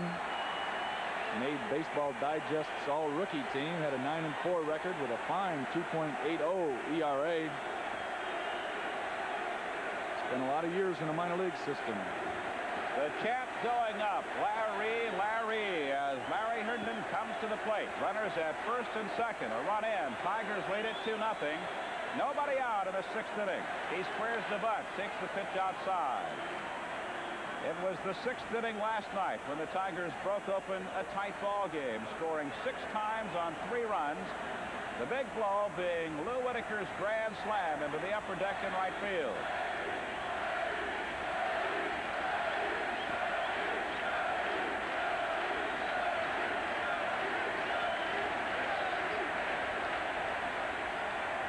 The 1-0 pitch.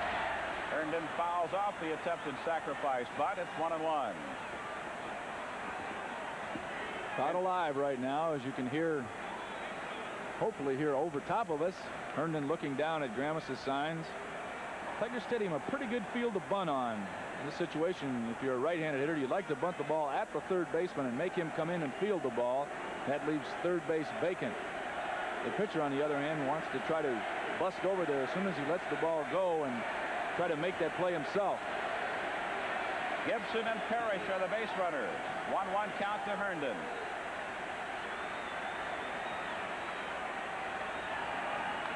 Hops it up, and it is caught by Sunberg. So the attempted sacrifice goes down the tubes, and it'll be Barbaro Garbe going back and John Grubb coming out. The Brewers do have a left-hander throwing down in their bullpen. Mike Caldwell is down there and has been loose. I'm sure if he is needed, he is ready to throw.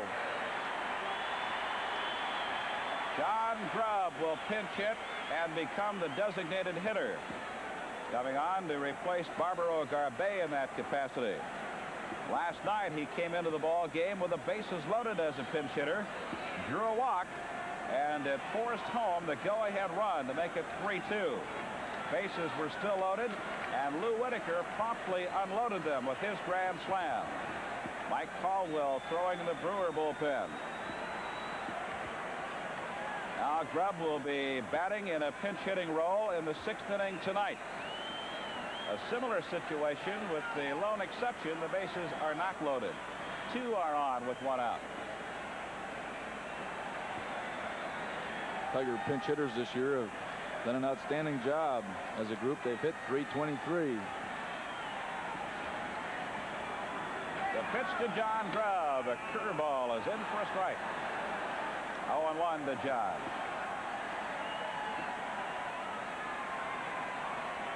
Trammell led off the inning with a double. Gibson walked. Lance Parrish singled home Alan Trammell to make it 2-0. Somebody, I believe, missed a sign. Gibby was holding at second base, and Parrish took off at first, suddenly saw Gibby at second, and did a complete 360 and raced back to first. Well, Grubb and Gibson did not see anything. Lance had a big smile on his face when he finally got back to first base. A little anxious out there. A big night for all the Tigers and Tiger fans. 1 ball, 1 strike to Grubb. Gets away. Will it be far enough? Yes, it will. The runners move up. A wild pitch allows Gibson to go to third and Parrish to second. Well, Herndon unable to get the runners over with the sacrifice bunt. This time Tillman helps us with the breaking ball in the dirt. The ball gets away from Jimmy Sundberg, their catcher. Popped up in the air off of his glove there and could do nothing but wait for it to come down and just field it. Now with the base open, they will intentionally pass John Grubb. Count is 3-1. This will be the 5th walk off Milwaukee pitching tonight, the first intentional pass. So the bases are loaded for Chet Lemon as Grubb takes the free trip to first. Dick Tracewski talking with him. Chet Lemon 0 for 2 tonight, 1 for 6 in the series, has 72 RBI. Tiger Stadium is alive with sound.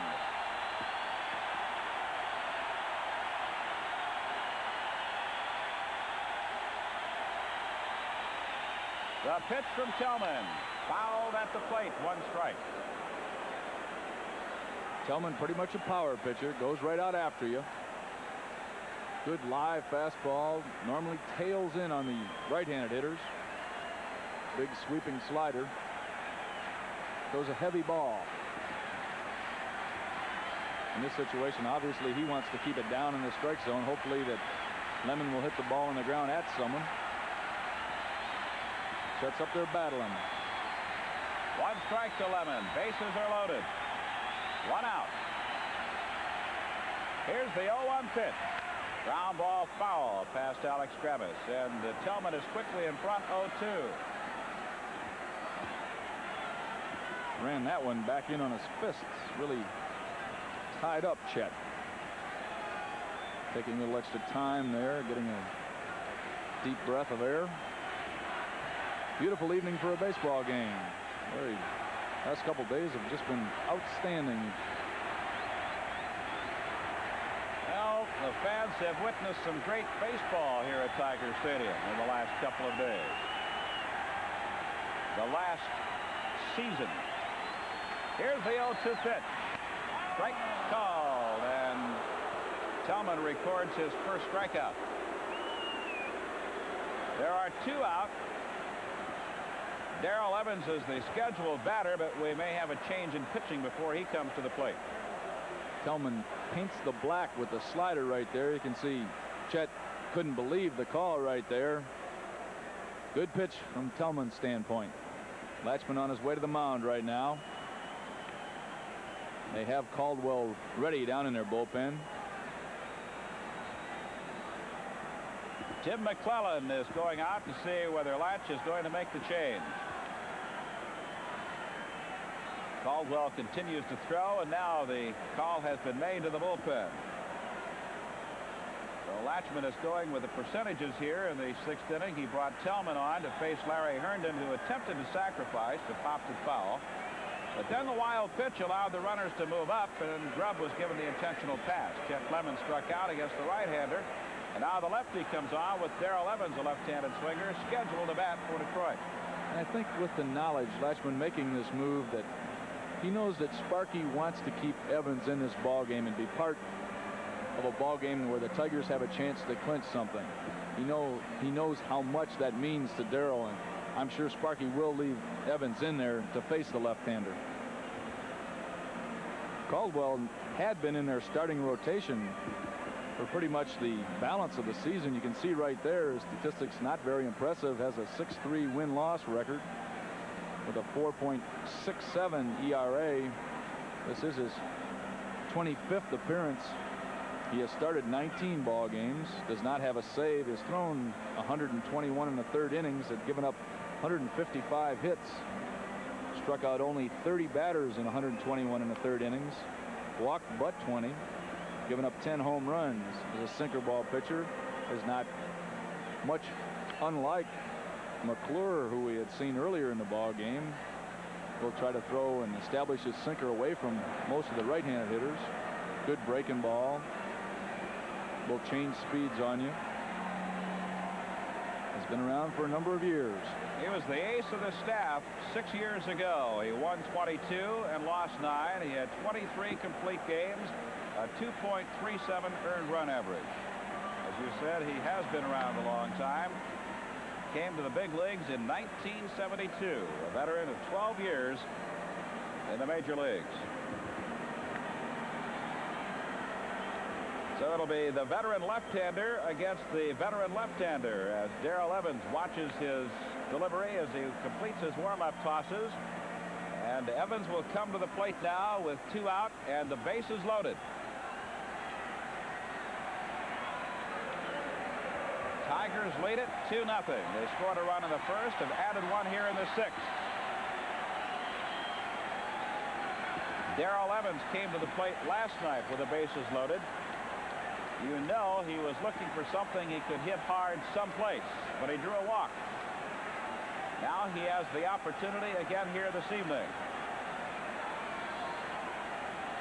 I would imagine he's going to see a lot of breaking stuff here. Starts him off with a fastball. I think Darrell was looking breaking ball too. Didn't offer it that, although the ball out of the strike zone. I imagine Caldwell was thinking he's looking for a breaking ball. 1-0, the count to Evans. Another fastball hit right back to the mound, and that'll get him out of the jam. So the Tigers are retired in the 6th, but they score 1 on 2 hits. There were no errors, and 3 men were left. We have completed 2/3 of this ball game. Tigers lead them 2-0.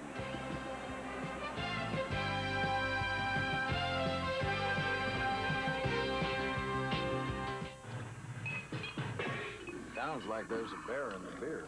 What are we going to do? I'll be right back. Where's he going? He's going to get that beer from that bear. That's not just a bear. That's a grizzly. Yeah, but that's not just a beer. That's fire-brewed Stroh's. I thought we had 3 cases. Well, had to make a deal. Stroh's and Stroh Light, fire brewed for smoother taste.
triple. Now to Toronto with Lloyd Mosby facing Rich Gale in the bottom of the 5th.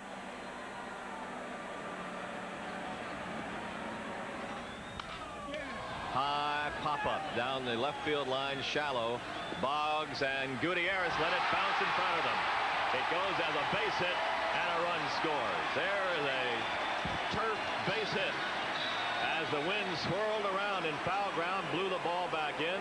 Boggs failed. So the Boston lead has been cut to 5-2 here in Detroit. The Tigers have expanded their lead to 2-0. And guess who is you know where? That doesn't surprise me at all. Randy O'Neal has done a fine job. Willie did not get in a ball game last night. Obviously, to close this thing, Sparky would love to have his ace ready to go just in case O'Neal gets in trouble. Willie getting quickly ready down there. First pitch to Deion James is in for a strike. He has a single in 2 at-bats. Fly ball to left field. Larry Herndon coming in. Looks up and makes the catch. That's 9 straight batters retired by Randy O'Neal, who has allowed 4 hits so far. Got into a big jam in the 3rd inning, loading the bases with 2 out, but got Doug Lohman to fly to center field to end the threat. Now he faces Jim Sundberg, who is 0 for 6 in the series.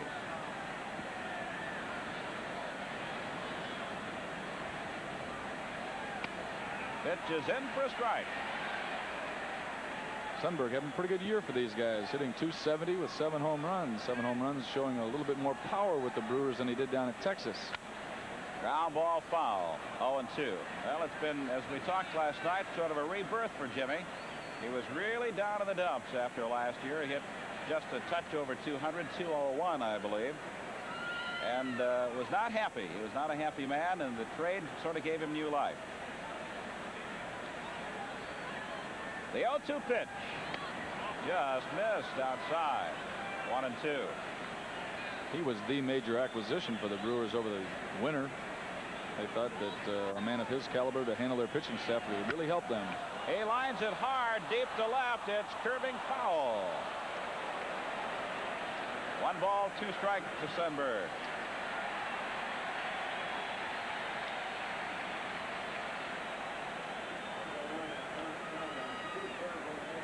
Randy O'Neal in his first start has been very impressive.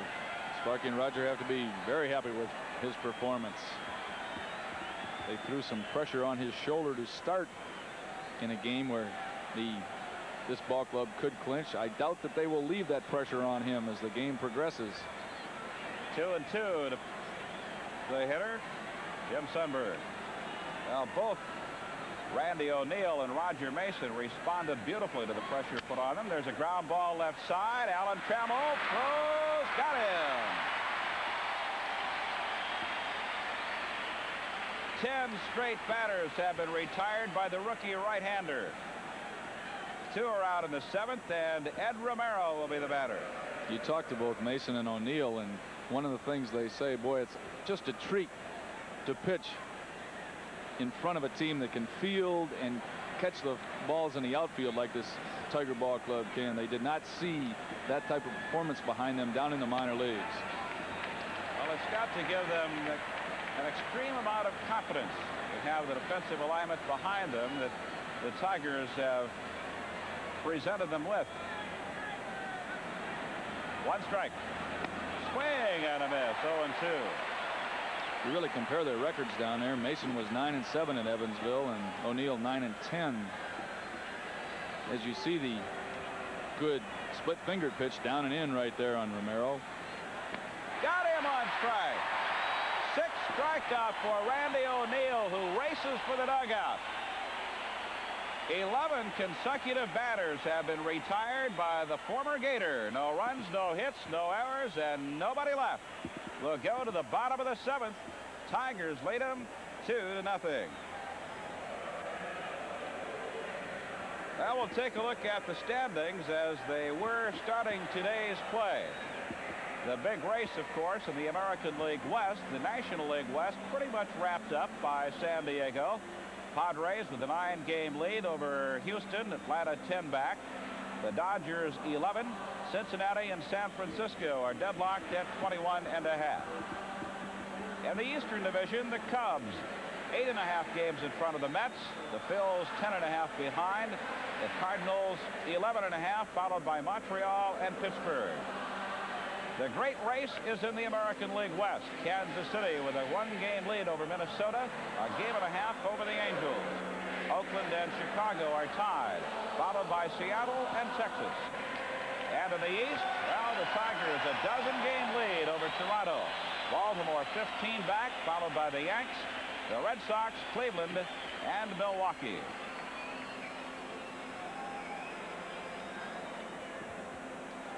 Randy O'Neal, what a fantastic performance that he has given the Detroit Tigers here this evening. I believe we have seen the last of Randy because Willie Hernandez continues to throw down in our bullpen. And while you were talking about the standings in the American League, Roger Craig had come out, gave the indication down to our bullpen that Willie will be the pitcher next inning. Well, the Tigers have a 2-0 lead. Randy O'Neal, very impressive, working 7 innings, throwing a shutout at the Brewers, allowing just 4 hits. He struck out 6 and walked 1, retiring the last 11 batters to face him and 13 of the last 14. Interesting, the philosophy behind the move by Sparky to put the 2 young guys on the mound in these last 2 ball games and start them in critical situations where the ball club had a chance to clinch, to test their mettle under pressure. Roger Craig, when we talked to him the other night, said these 2 young men definitely fit into the future plans for our pitching staff. See, Willie has come to the dugout, and we'll see him in the 8th. Well, they have not done anything to disturb Roger's positive thoughts in the 2 appearances here in this series. This is fouled out of play by Tommy Brookins. The count is 1-2. Brookins, Whitaker, and Trammell facing Mike Caldwell here in the 7th inning. Bob McClure started. Tom Tillman came on in the 6th inning, and Caldwell got the final out of the 6th for the Brewers. Pitch is low for a ball, 2-2. Ron Kittle has hit a 2-run homer for Chicago at Minnesota, his 30th of the year, and that has cut Minnesota's lead to 3-2.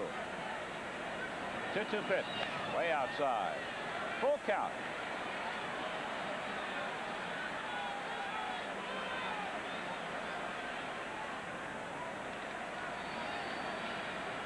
Drives a deep left field. Could be. It is well hit. It is gone. A home run for Brookins. Rookie stays hot.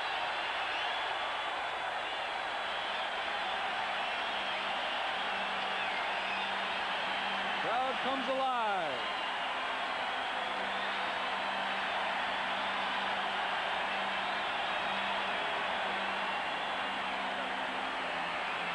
Look at the Tiger dugout. Congratulations being offered right there.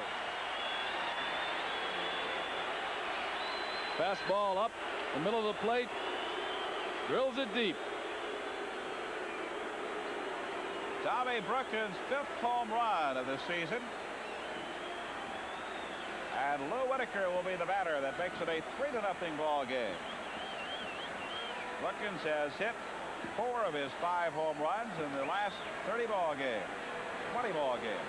Well, he had struggled through the early part of this season and was really swinging the bat well in early August. Then he pulled a hamstring muscle right around the mid part of the month. Went on the disabled list, but he came back swinging the bat just like he was prior to the injury.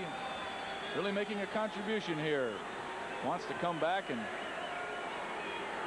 really help us here, and he has. Whitaker with a bouncing ball. Nice play by Gaffner, and Whitaker is out number 1 in the 7th. Now Alan Trammell will be the batter.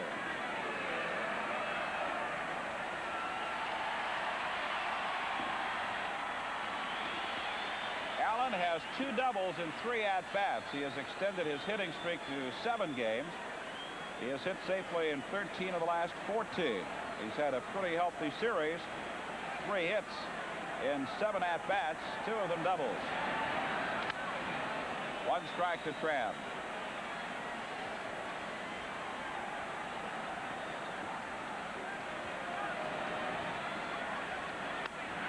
Strike 2 to Trammell.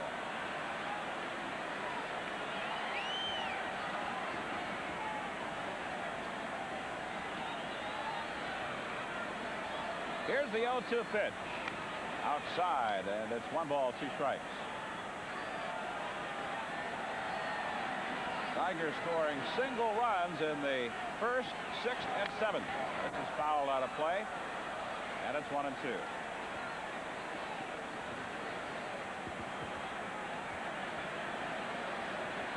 Tram has a couple doubles up there battling right now. Caldwell has challenged him here. 1-2 pitch outside, and it's 2 balls, 2 strikes. Both of Trammell's doubles have been just inside the left field line. Both have been doubles. Call strike 3. Caldwell records his first strikeout. And there are 2 out in the 7th inning. The 4th time a Tiger has been retired on strikes tonight. Looking for breaking ball right there. Got the fastball on the inside corner. Allen knows he was caught looking. Now Caldwell must face Kirk Gibson, who is still looking for his first hit in this series. He is 0 for 6. He drew a walk in his last appearance. Pitch is inside. Gibby is fouled out to the catcher and fouled out to the 3rd baseman this evening. 1-0. Strike on the inside part of the plate. It's 1-1.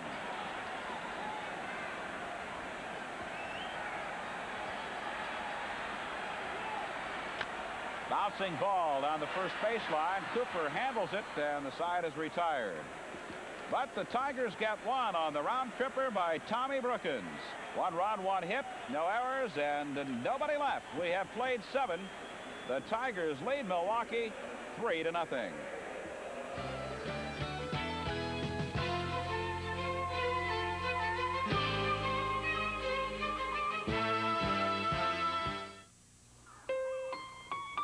East Point, Maine and Old Milwaukee both mean something great to these guys. East Point means a New England clam bake, summer fun, and food at its best. And Old Milwaukee means a great beer. Cold, crisp Old Milwaukee beer and smooth, golden Old Milwaukee Light. Old Milwaukee. And Old Milwaukee Light. Taste as great as their name. You know, guys, it doesn't get any better than this. I want to apologize to you. Because no matter how new or nice you think your television set is, I'm going to make you unhappy with it. This is Nova Beam television. If you can't believe a picture this big can look this bright and sharp, you'd better believe it, because this is an actual undoctored picture on Nova Beam television. See it in all its glory at these dealers. You'll never be able to live with tiny TV again. We'll have a new pitcher for the Detroit Tigers as we go to the 8th inning. But first at Toronto in the top of the 6th, Wade Boggs is on first. Jim Acker pitching for Toronto. Dwight Evans is the batter. We'll go to Toronto to watch the action. 7-6 record, a 3.84 earned run average. He faces Dwight Evans. 0-1 count to Dwight. He hits one high and deep to left field. Doesn't matter who's in there. He clocks him for his 2nd home run of the night. A 2-run job by Dwight Evans to make it 7-2. Same. So the Bostons have opened up a big lead in Toronto. The Tigers have a 3-0 advantage here, and they have their ace on the mound. You can see Hernandez making his appearance here, making his 74th appearance for the Tigers. 9-2 record with a 1.91 ERA, 29 saves on the year. Has thrown 131 2/3 innings, given up 89 hits, 28 earned runs, has struck out 109 batters. You see Marty Castillo in the background. He'll be operating at third base. Replacing Tom Brookins. There's Marty. Tom Brookins giving the Tigers an additional run in the bottom of the 7th inning when he blasted his 5th home run of the year.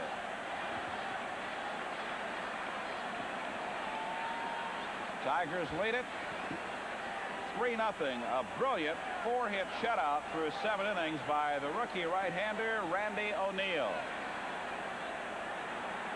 Has to be pleased with himself, and the Tiger management have to be very impressed with what he has done here this evening and what Roger Mason did last night. A little delay going on due to the appearance of some of the security forces around here this evening who have just come on the field here. Tried to keep this field in the condition that it is right now for the playoffs and hopefully the World Series. Hopefully. Willie Lozano will lead it off in the 8th inning against Willie Hernandez, and he takes the pitch outside and high, 1 ball. Lozano is 0 for 2 tonight. Outside, ball 2. Tigers with 3 runs, 5 hits, no errors. The Brewers, no runs, 4 hits, no errors. Detroit has stranded 6, Milwaukee 5. Strike, and it's 2-1.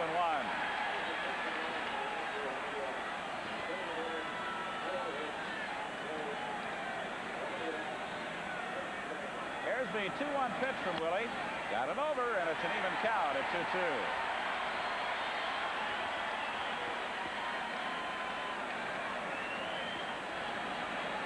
One thing Willie does very infrequently is walk a batter. The crowd in center field responding to the Red Sox Blue Jays score just being posted up there. Tony Armas hit a 2-run homer followed by a solo blast by Mike Easler. And Boston leads it 10-2. They're in the 6th inning. Here's the 2-2 pitch. Swing and a miss. He struck him out.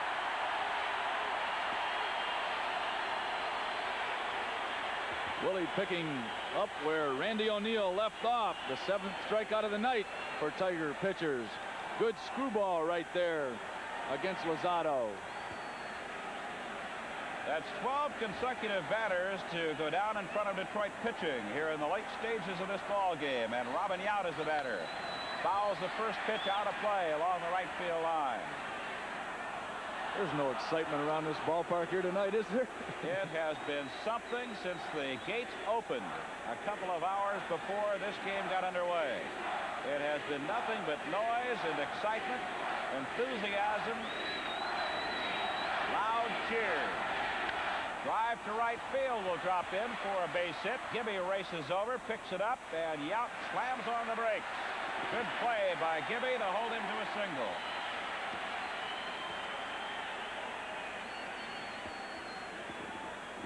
Well, you know, you have been down on the field during situations similar to this, and we've been up here in previous situations, and you always wonder how you can top a previous thrill, but they seem to just get bigger as life goes on.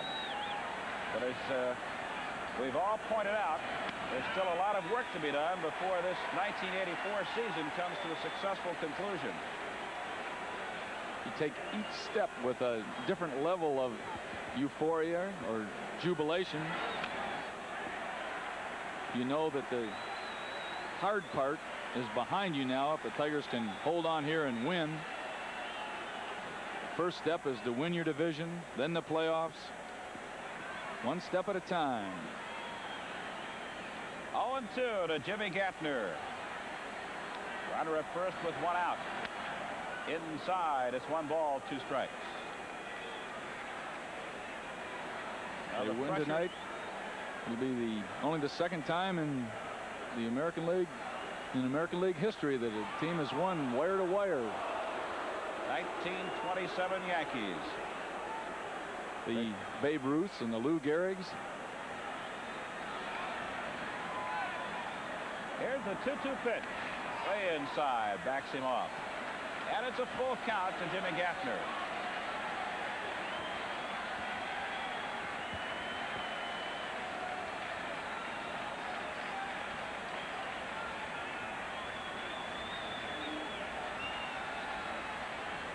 The 3-2 pitch. Right back to the mound. Willie goes to second for one. The throw back to first. Not in time. Gapner safe on a fielder's choice. Now there are 2 out in the Milwaukee 8th.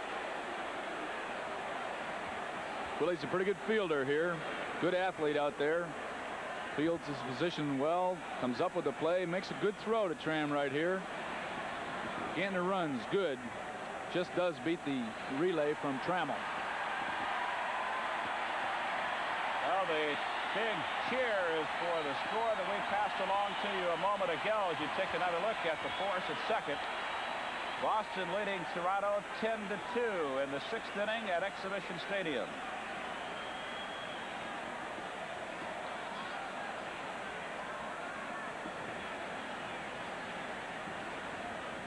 If the Tigers go on to win this ball game here in Detroit, we'll be taking you to the Tiger Clubhouse and the post-game celebration.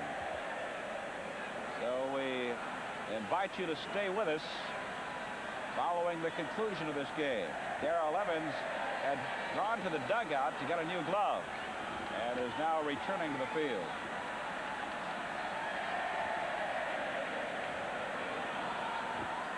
Cecil Cooper is the batter with 2 out and a runner at first base.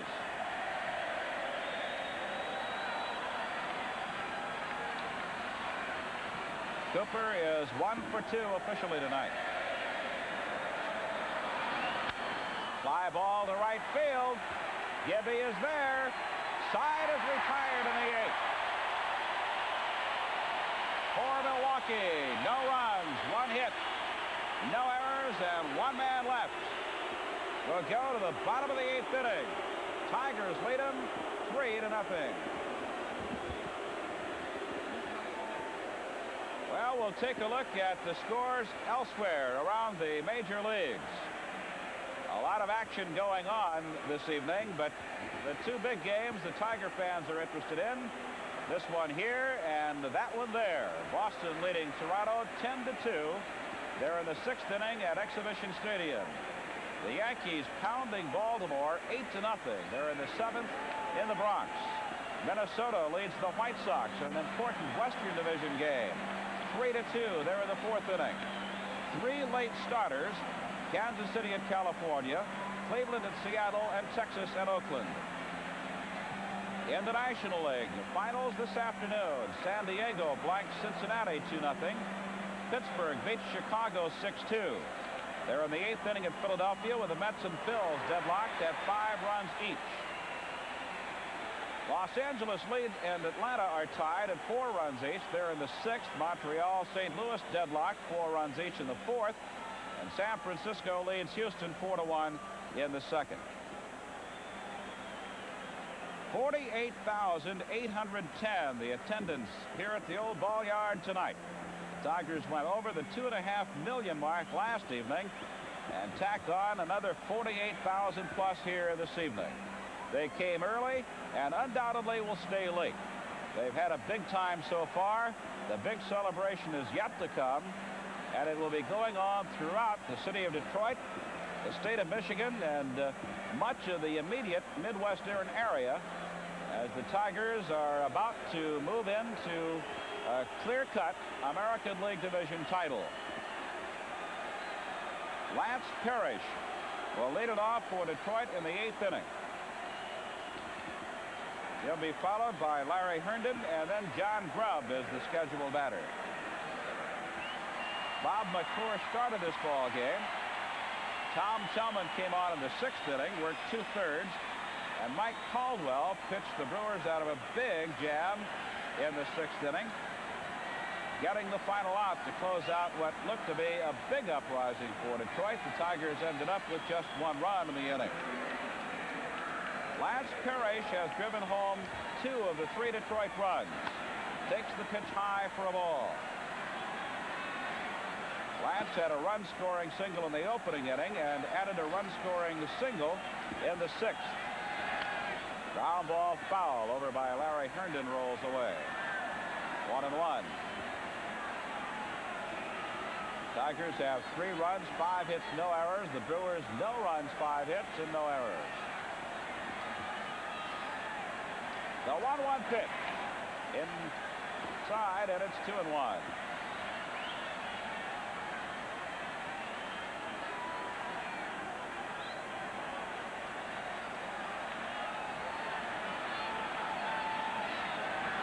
Pitch. Swing and a foul off the mask. And the count goes to 2 balls, 2 strikes.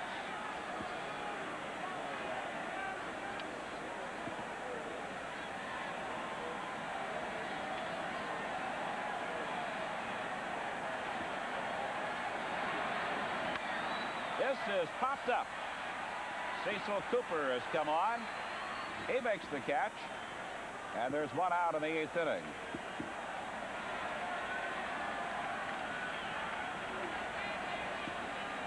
Now it'll be Larry Herndon to bat. Kern gets the first man to face him. And now he'll face Herndon, who is 1 for 3 tonight. Kern is the 4th man to work.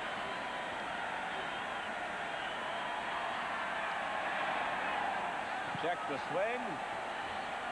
1 ball, no strikes. Oh, now Tim McClellan goes up with the right hand. And it's 0-1. You see Sparky. Just a hint of a smile on the lips. Swing and a miss. 0-2 the count.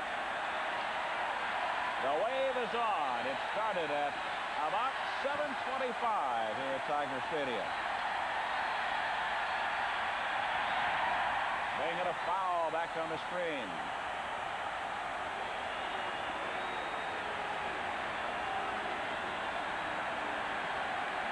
McClure started. Tom Tillman, Mike Caldwell, and now Kern is on the hill.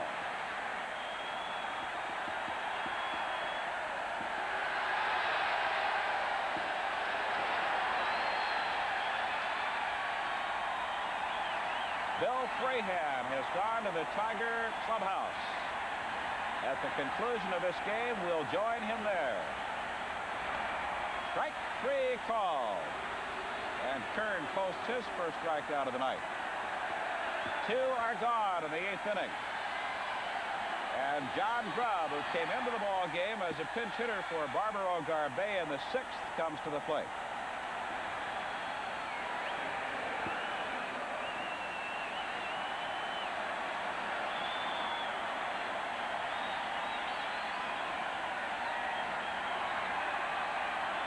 The pitch from Kern, outside corner for strike 1.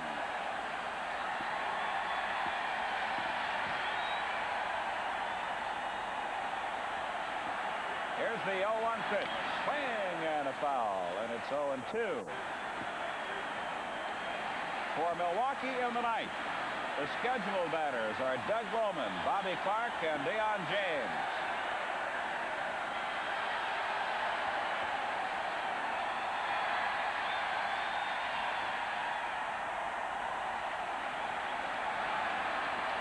Stopped by Sundberg, and it's 1 ball, 2 strikes. 48,810 are in one big motion here at Tiger Stadium at the moment. And Grubb strikes out. The 8th inning closes out with the Tigers going down in order. No runs, no hits, no errors, and nobody left. We'll go to the ninth. Tigers lead them 3-0.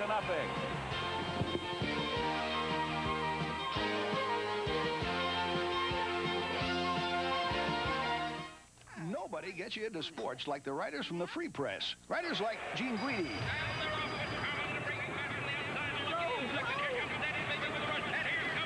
More coffee? No, thank you. Mike Downears, Brian Bragg. Donut? No thanks. George Parsons. The crowd's going wild. Ooh, and there's the body and uppercut. The Free Press Sports section. It's so well read because it's so well written.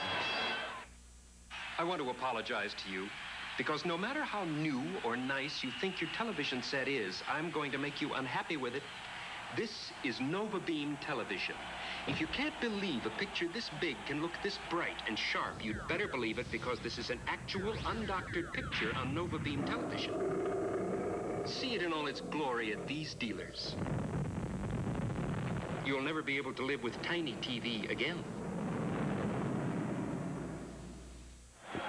We'll be here again tomorrow evening. We're not sure we can guarantee you quite as much as excitement, but probably quite a bit. Airtime 7:30, final game of the Milwaukee Brewers Detroit Tigers series. Jack Morris and Tom Candiotti are the probable starters. Well, we just poked our nose out the back door of the television booth here, and the aisles are jammed behind us. Everyone is standing at Tiger Stadium as we get ready for the 9th inning. It'll be Doug Lohman, Bobby Clark, and Dion James to face Willie Hernandez. Randy O'Neal went 7. Shut out the Brewers on 4 hits. Hernandez came out of the 8th, allowed 1 hit. Top of the 9th inning in Detroit. First pitch is in for a strike.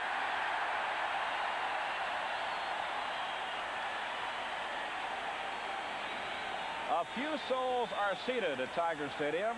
Most are standing. Pitch is inside, 1-1. Now they're starting to settle back down again.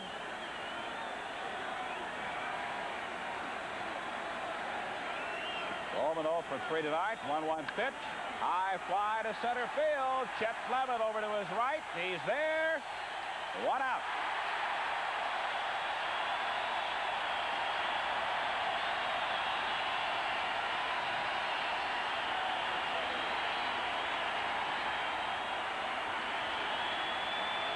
Bobby Clark steps up.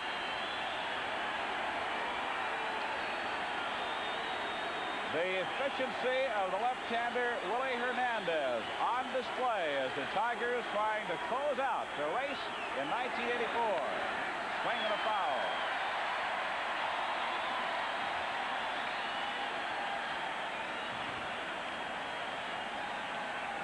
No balls, 1 strike. The count to Bobby Clark. Clark is 0 for 3 this evening.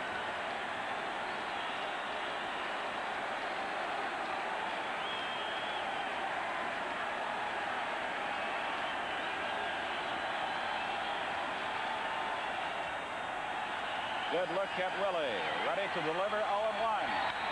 Foul fly will be out of play.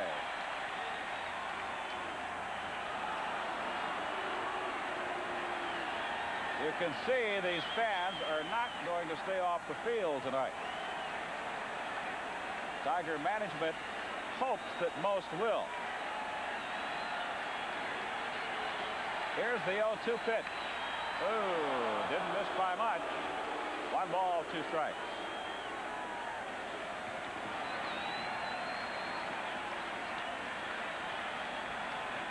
A 1-2 pitch from Willie is lined to center field. Here comes Lemon. It'll drop in for a base hit in right center. Bobby Clark collects the 2nd hit off Hernandez. And the Brewers have a runner with 1 out in the 9th inning, and the Tigers leading by a 3-0 score.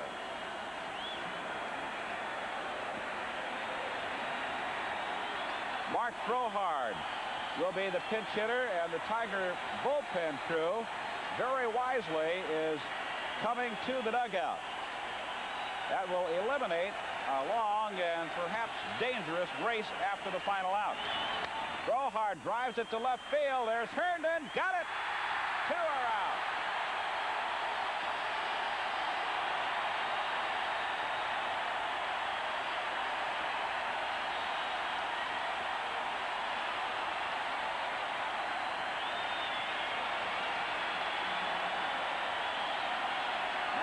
Be up to the veteran catcher Jim Sundberg.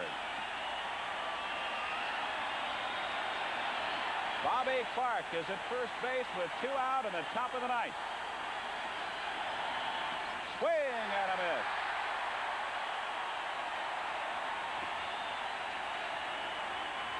The sound is unbelievable at Tiger Stadium.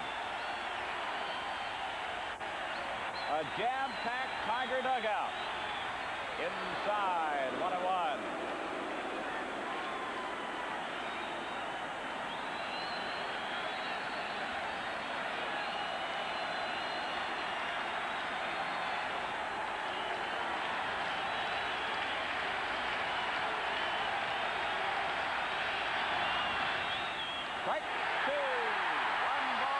strike.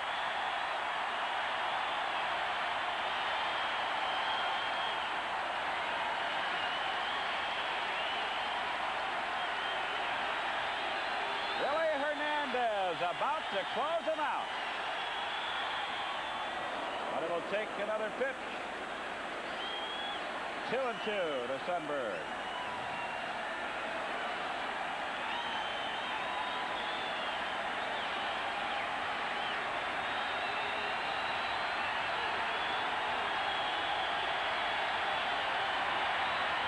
It's over.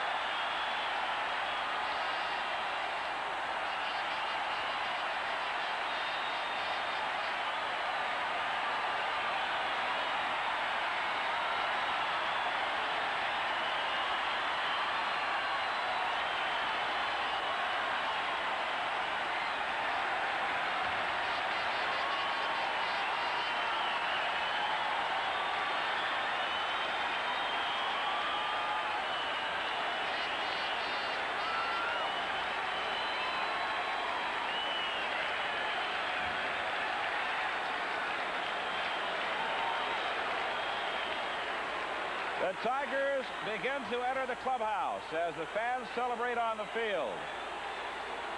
A sensational pitching job by Randy O'Neal, and there is the guy that finished him off, Willie Hernandez, as the Tigers clinch the 1984 American League East Championship, scoring a 3-0 victory over the Milwaukee Brewers. You see Tom Monahan on the immediate left. And we'll be going to the clubhouse very shortly as Bill Freehan, our partner, has gone down early and will be talking with the 1984 Eastern Division champions in just a few moments here on Pro-Am Sports. Alan Trammell exchanging congratulations with Tom Monahan. You see Dave Rozema. Big hug for Darrell Evans. Rusty Kuntz, a guy that said yippee when he made the ball club. He was the 25th man to be named to the team at the conclusion of spring training in Lakeland, Florida. What a contribution he has made. Jack Morris, Dick Trzaskowski, Billy Consolo, the coach with a jacket. Big hug from Doug Bear. Roger Craig clapping in the background. Meanwhile, outside, pandemonium is reigning in certain sections. It has been pretty well cordoned off, and the fans have been kept pretty much toward the warning track and foul territory areas. Most of the fans have shown a lot of respect and restraint and are just looking on from the stands. We'll go to the Tiger clubhouse now. Here's Bill Freehan with Tiger president Jim Campbell. Thank you, Larry. And as you just were talking about, it is pandemonium here. It's been a long time since we've seen something like this in this Tiger locker room, and Jim Campbell is here with me. Your thoughts right now, Jim? It's been a while. It's been a while, Bill, and as you know, it's one of these things is everyone is better than the other, and it's a great bunch of ball players. Sparky's done a heck of a job, and all the supporting cast. Everybody, it's been a great year for us. The only thing you have to temper it with is the notion you've still got to go through a 5-game playoff situation. Yeah, this is like 72, you remember. This is just the first step, and we've got some work to do yet, but I think these fellas are capable of doing this. This is a fine baseball team. Well, you've been very instrumental in putting together the nucleus of these guys, the Lance Parishes, the Alan Tremmels, the Jack Morrises.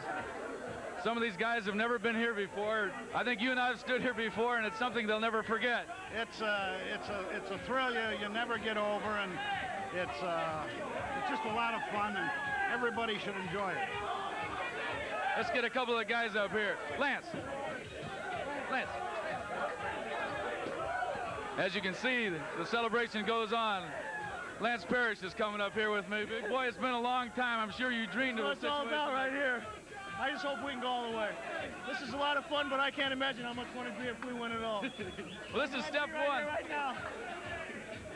That reminds me of some pitcher in our ball club back in '68 did the same thing. John Fetzer standing right behind you. John, you've been here before. I tell you. Your thoughts right now. Well, I tell you, it's a great sentimental time for all of us. Pour it on, boy, pour it on. That's all we can say about that. Right, this as well. Right now, it's a good time to have it.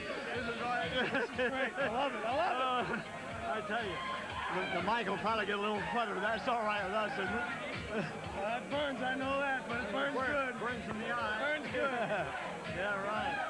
I know it meant something to me. You've seen these celebrations so many times. It's nice to be here the first time in your career. Oh, this is fantastic. You know, we came close a couple times, but, you know, you really can't experience until you've been here. And like I say, this is just a start. I hope we can take it all the way. Congratulations, big guy. Thank you. John, I know this is a moment that you've been a part of before, and I know you've been very instrumental in the structure of this organization. This is undoubtedly the greatest moment of my life. It's the end of a long, long struggle to build the club up to where it is today. But to win it all like this in the East, where we got such strong competition, is the greatest thing in the world for me. After all these years that we've been through all of this. We're going to try to get it. Thank you very much, sir. I appreciate it. I know Tom Monahan is over here. Want to get a couple of the other guys up here. Alan. Alan.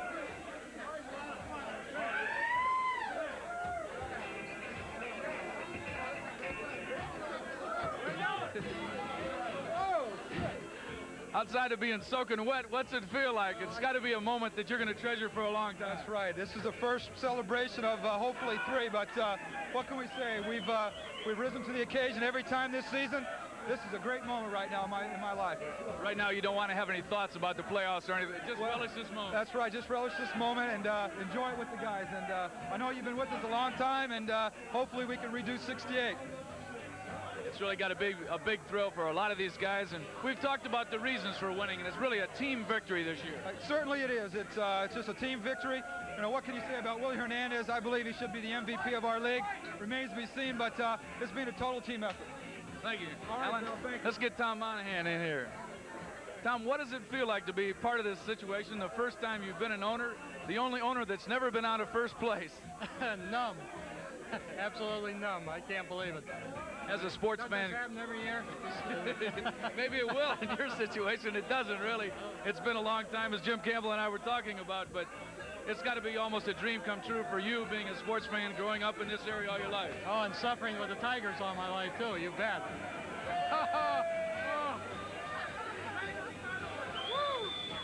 That's what you get for wearing good clothes. Next time you'll learn. No, that's an old suit, so I come prepared. I got nothing in my pockets, and I got baseball shoes on. I come prepared. Your thoughts about these guys on this ball club, Tom? I think they're a great bunch of guys, fine human beings as well as great athletes, and I think that's the reason we're here. Well, I'll tell you what, I know looking back on my years, it is an experience that a lot of these people will never forget, and I'm sure you won't either the first time. You got to be a charmed man. Oh, boy. I'll tell you, that champagne tastes pretty good. I don't drink, but it's running in my... Let's see if we can get Willie Hernandez up here. The only problem you get into a situation like this is that you waste more of the champagne than you should. Where's Willie at? Okay, he's Rupert.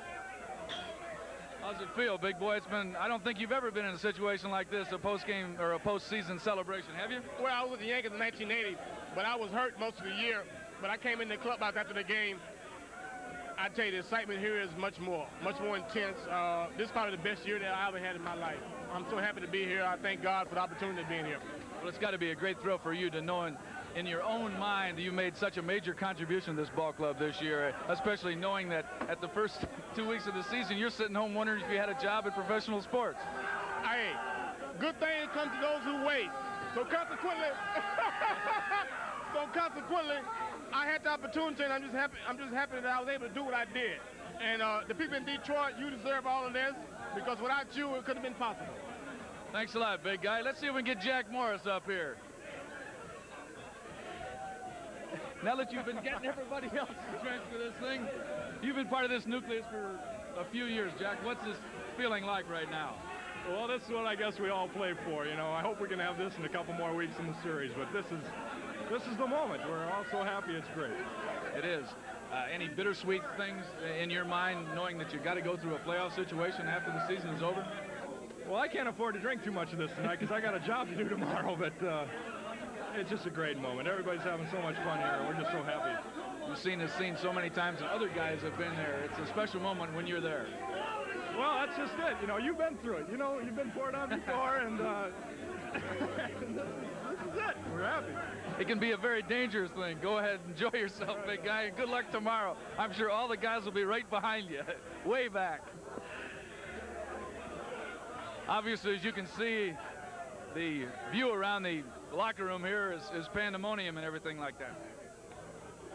Let's go back upstairs right now to Larry in the booth. Okay, Bill, as you can see, many of the fans are still here.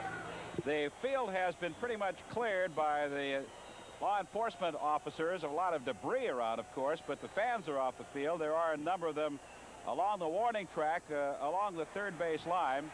But I think if we'll take a look, and we can do this around the ballpark, a lot of fans have not even left their seats.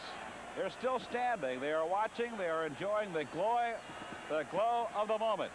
And it has been a golden moment here at Tiger Stadium. Tigers win the American League East Division Championship 3-0. We'll be back at Tiger Stadium with more after we pause for these messages.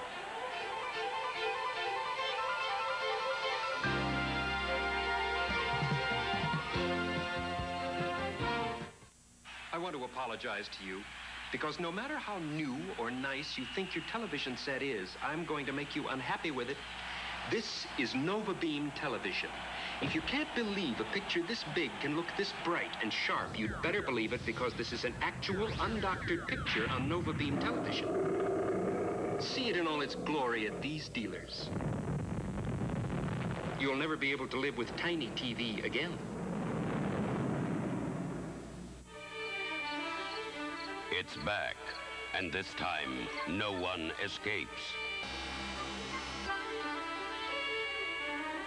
The Thing is back. Highland's Electronic Thing, the most incredible electronic show and sale ever assembled. And it's taking over. Looking at Helen. I never. With the very latest in audio and video, and the very lowest in prices. Like this 19-inch color TV with automatic color control for just $179. Save $120. And get this Sony AM/FM auto reverse cassette car stereo for just $118. Save $51. It's back. It's bigger. And for the first time ever, it's at Cobo Hall this Friday, Saturday, and Sunday. Admission free. Attendance mandatory. This weekend, Highland's Electronic Thing has plans for you. The party is underway in Detroit, Michigan. The hangovers and the headaches will be there tomorrow, but the party continues tonight. Now back to the clubhouse and Bill Freehand. We're back here in the locker room with Randy O'Neal. This evening's starter. Any special pressure on you when you started this ball game? Sure, you got to feel a lot of pressure because this is a championship game and I wanted to do well, and I just happy that I could do as well as I did. I felt great out there, and I just wanted to help the team out any way I could. When you were cut by the ball club in spring training, did you ever imagine in your wildest dreams that you'd be back here for a celebration like this? I always dreamed. You always fantasize about something like this. I just wish I was part of it, going through the World Series, but they're going to win it all, and it's going to be great. It's one thing that I know we were talking about, to sit back maybe later on in your career and treasure this moment for a while, because pandemonium scenes like this don't occur very often in an athlete's career. No, you can go 20 years and never see anything like this. You can never be on a championship team. This is going to be a championship team. This is just a great feeling. Great feeling. In looking back on your job this evening, it looked like an outstanding split-fingered forkball tonight. Roger Craig really has worked with you on that pitch. Yeah, he's worked a lot with it. I had 4 or 5 strikeouts on it, and it just sets the hitters off stride, and I had it moving down a lot, and that helped me the whole night through. Well, congratulations. A super effort tonight, and I know the Tigers will never forget this, and neither will you. Okay, thanks a lot, Bill. Thanks a lot, Randy. Darryl, come on up here. You don't want to waste any of that stuff. Big boy, it's been a long time. It's a great job. I know this probably means more to you than it does to some of the guys in this ball club. I don't know if it does or not, Bill, but, you know, when you wait so long and you never even know if you're going to have a chance, and you watch at home and see all this stuff and you have no idea what it's like. And, you know, I think we're all going to use it as an incentive to go all the way now. You know, it's going to be a relaxing feeling now. We're going to be able to party and enjoy it, and it's been a long, long time, something you never, ever realize what's going to happen. I hope everybody's enjoying it as much as we are. Yeah, I'm getting a little wet standing here right now. If I float away, you'll know what happens to me. The concentration factor in the month of September, you talked about it during the course of the year. Did you really experience that as the days dwindle down here? Oh, yeah, you know, you get so much closer, Bill. It's a reality after a while. You know, even when we went through the first half, for the start and everything, you're still not that close. And all of a sudden, every day, you think, hey, it's getting closer. You know, you got to keep going. You got to help out. You got to, and it's easy to go out to the ballpark when you got that kind of concentration. And we never had one day in here that anybody had to say, let's get going, let's turn ourselves around. We kept doing it, and that's going to be the most satisfying thing. You know, these guys have really earned all this, and we're going to enjoy it. Yeah, this is step one in 3 steps, hopefully, big boy. Enjoy it. Thanks a lot. Congratulations. Roger, let's have Roger Craig come up here. Grab that, Peter. Roger, you have to be fantastically proud of your pitching staff, not only the whole year, but tonight with the performance of Randy O'Neill. Well, you know, the last 2 nights, the 2 kids really pitched extremely well, but I'm just proud of the whole ball club. You know, we won the first game of the season. We've been in first place all year. We're true champions, and we're going to carry it on into the playoffs in the World Series. Well, the biggest question mark coming into this season was the depth of our pitching this year. Everybody thought we had a 2-man pitching staff. Obviously, we have proved them wrong. Well, I think the last 2 days we really proved them wrong with what all the guys, Billy Muffet, all the guys in the minor leagues did a great job with Randy O'Neill and Roger Mason. And we've got a pitching staff for the future, and but I'm really proud of all these guys tonight. I'm a very happy man. Not to take anything away from the moment, but from now until the end of the season, will you try to just condition your pitchers and get them ready for the playoffs and limit the number of innings that they will pitch? Well, that's what we'll do. We'll get Marches and Peters, Wilcox and Baron Garrett's ready, and the bullpens especially. They're the ones carried us up here, and we'll keep them sharp and ready to go, and we'll be ready for the playoffs. Congratulations. Super job, Roger. As you can see, it continues here in the locker room. Let's get Rusty Coons up here. Why don't you handle that bottle? Rusty, although you didn't, tonight wasn't a night that you were really instrumental, but all through the course of the year, we talked about the depth of this ball club. And when you were down in spring training, not even over in a major league uniform, did you ever dream that this year would turn out like this? I'll tell you, Billy, I was over there at Hank Greenberg Field, and I saw Roger Craig one time, I saw Darrell Evans, and they told me, if you can get on that side of the wall, we're going to go all the way. And I thought, I said, that's a pretty harsh statement right there, but God, here they are, and everything's going crazy. So this is what you went through in '68, huh? How did you feel? Well, we knew at that point in time we were going to the World Series, and that's the only problem you got now. This is step one in 3 steps. I think so. I think this team is such a good team because every time they come up against good teams and they have to win, they rise to the occasion and they do a great job for them, I'll tell you. I don't know. I'm just the happiest man in the world right now, and I hope it never quits right here. So often you see this scene and other guys are there. It's a fantastic feeling, I've got to believe, for you to be part of it for the first time in your life. I'll tell you, if Paso Robles, California could see me now, they wouldn't believe a bit of this. You're right, though, because so many times you're driving home and you see all this going on and you're never a part of it. But here it is, right here in Detroit. So I'm just happy for our team, but I'm happy for Detroit, too. Congratulations, big guy. All right. Stay hot. Okay. Marty Castillo, another one of the guys that made major contributions. Your thoughts right now, big guy? You've never been a part of a celebration like this, have you? It looks a lot different from up here than it does down there. They're sick. Look at them. This is awesome. They're wasting a lot of good champagne. Oh, a lot of good. I already drank a bottle and a half, or a bottle and a half. We're ready for the playoffs. Yeah, one of the things we've talked about our ball club all year has been the depth and the contribution that everyone has made. And I know sitting on the bench and in the bullpen, a lot of times you've felt left out, but you've come along and made some great contributions here in the last month or so. You know, at the beginning of the year, I'm not going to panic. You know, I'm just glad to be part of this team. I mean, I knew it was a great team, and just because I wasn't playing, I still felt part of the team because the guys make you feel a part. And now that I'm doing a little better, it's great. Well, I think right now the ball club playing about as well as it had all year, especially in clutch situations. The performance of the couple of young pitchers, Mason and O'Neill tonight, have to be very impressive. It's outstanding. You know, it's kind of scary that, you know, those guys didn't have the numbers when they came up, but they came up here and they're great to their potential. And I think it's going to be something next year to fight for, you know, starting position on this ball club. And I'm happy as all get out right now, man. It's tough to find out the words, you know. Well, enjoy the moment, because it's something I'm sure as you look back on your career, you're going to relish for a long time. A lot of us do. I look at it this way. We have 2 more times before this, you know, so that's right. Great. Thanks a lot. Thank you, Marty. Appreciate it. Let's talk to Dave Bergman. Dave's had so many late inning base hits and clutch hits. And David. How do your boots feel? They're floating right now, thanks to you and a bunch of other guys. Your thoughts right now? It's been a hard season. We started out the gate in first place. We ended up in first place. It's only been done one time as far as I know, and it's a great thrill to be a Detroit Tiger. So often this season you've said when things go good, you don't want to get too high. When things go bad, you don't want to get too low. You're allowed to get high tonight, aren't you? There's an exception to every rule. Yeah, that's right. The clutch base hit about 10 days ago up in Toronto against the Blue Jays, probably the turning point of the season. You had to feel just on top of the world at that point in time. Well, it was definitely a great feeling to be able to contribute and help the ball club win a ball game, but I don't get in that situation unless Chet Lemon gets that walk and ties the game up. The boys set the table, and I kind of put the icing on the cake.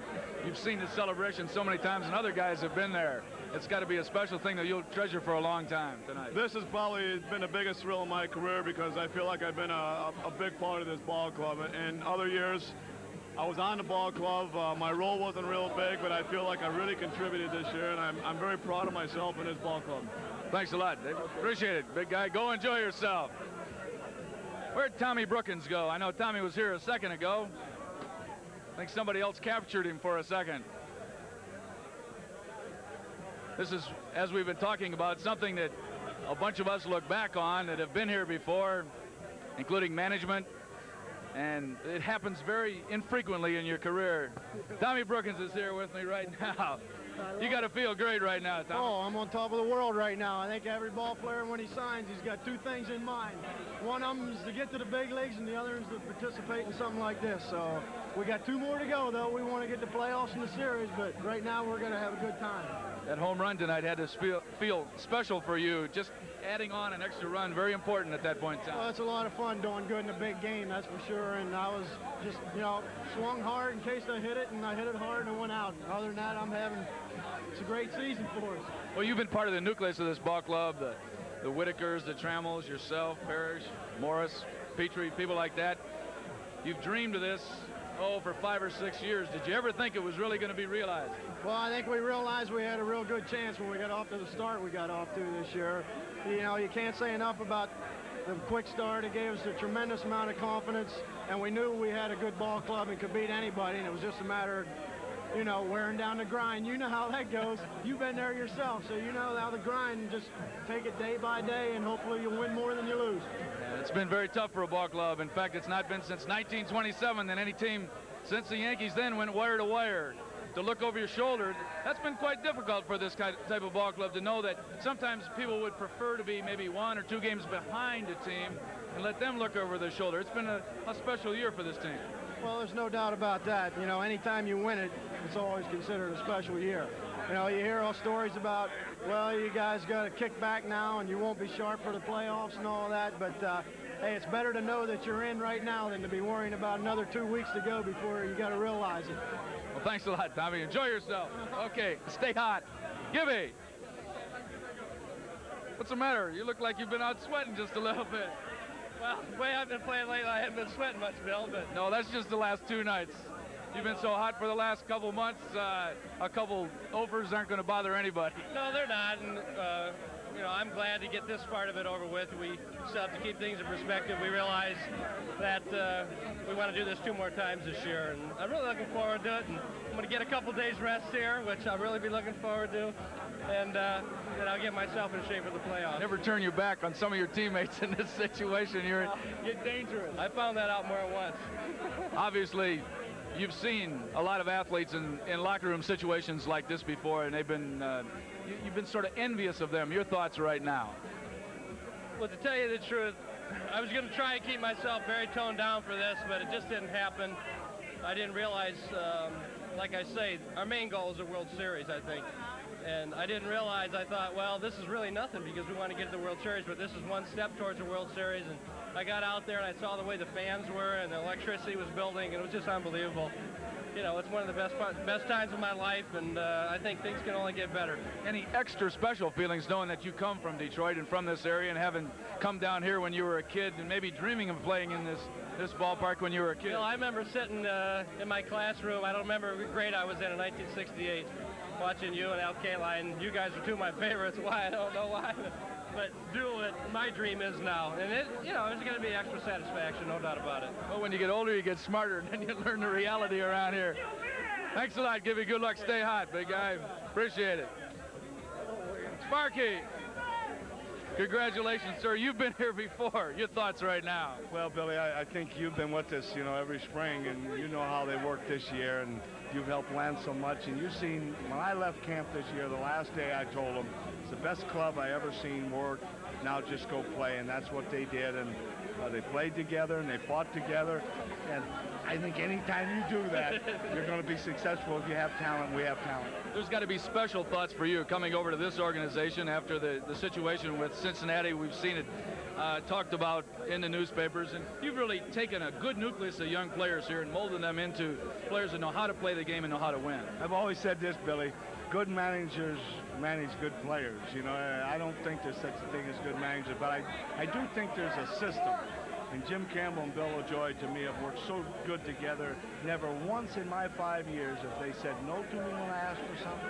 No matter who I asked for, they've never said no. Jim's looked at me a few times and said, I think he's went like this, but he's never said no. They got everybody I asked them to get, and to me now, this is what they've done. They got a ball club that should be a good club for a lot of years. I've loved your terminology. The season has been the marathon. Now we're in the 100-yard dash, and that's what the playoffs are all about. Your thoughts and what you're going to do between now and the start of the playoffs. Okay, I won't talk to him about it, Billy, until we get to New York. When we get to New York each day, I want to kind of bring them up on what's going to happen. First of all, they got to have room service. They got to stay away from mobs. Secondly, they got to take their phone off the hook. And then they have to be professional when they're out on the field. When they're asked for an interview on the field, they have to be able to do their work and answer interviews. That's what the show is all about. That's a show there. We're going to give them a good show, whoever we play. And I really feel this club has a great chance to go to the World Series and make this city very proud of them. Well, I know what you're talking about, and you've been there before with the Reds and the media attention. Although this ball club, because of the start that we got off, in the first 40 games, 35-5, it would be hard for a club to have more media attention than we had early. They should be somewhat conditioned to that. Yeah, I think they are. I think that they've went through something. I never had to go through it at Cincinnati or any of the players, and I'm sure in '68 you guys didn't even have to go through it. I've never seen a club have to go through all of that. Well, congratulations, sir. A fantastic job. Thank you, Billy. All right, enjoy the moment. Let's go back up to Larry in the booth. Okay, Bill, as you can see, things are rather quiet inside Tiger Stadium now, but outside the party continues and will continue into the wee small hours. There is damage, of course, when you have a big crowd like we had here this evening. Most of the crowd stayed in the stands and showed a great deal of restraint. Some came onto the field, destroyed the center field fence, as you can see. A lot of litter, but basically I would say that the field is in pretty good shape. Some of the sod has been ripped away, but the pitching rubber is still there. Home plate is still there. That was not the case in 1972, nor was it the case in 1968. As a matter of fact, when I left the ballpark in 1968, it was about 3 o'clock in the morning. I got into the car. The pitching rubber was in the back seat of my car. Someone had stolen it, had found some security people, and they ditched it. It happened to be in my car. But basically, the ballpark stood up under what was going on out here tonight. An excellent job by the security people and the law enforcement officers. And congratulations, of course, to the Tiger management for being prepared and have everything in readiness on this night that the Tigers clinched the 1984 Eastern Division title. We'll be back with more from Tiger Stadium after we pause for this message.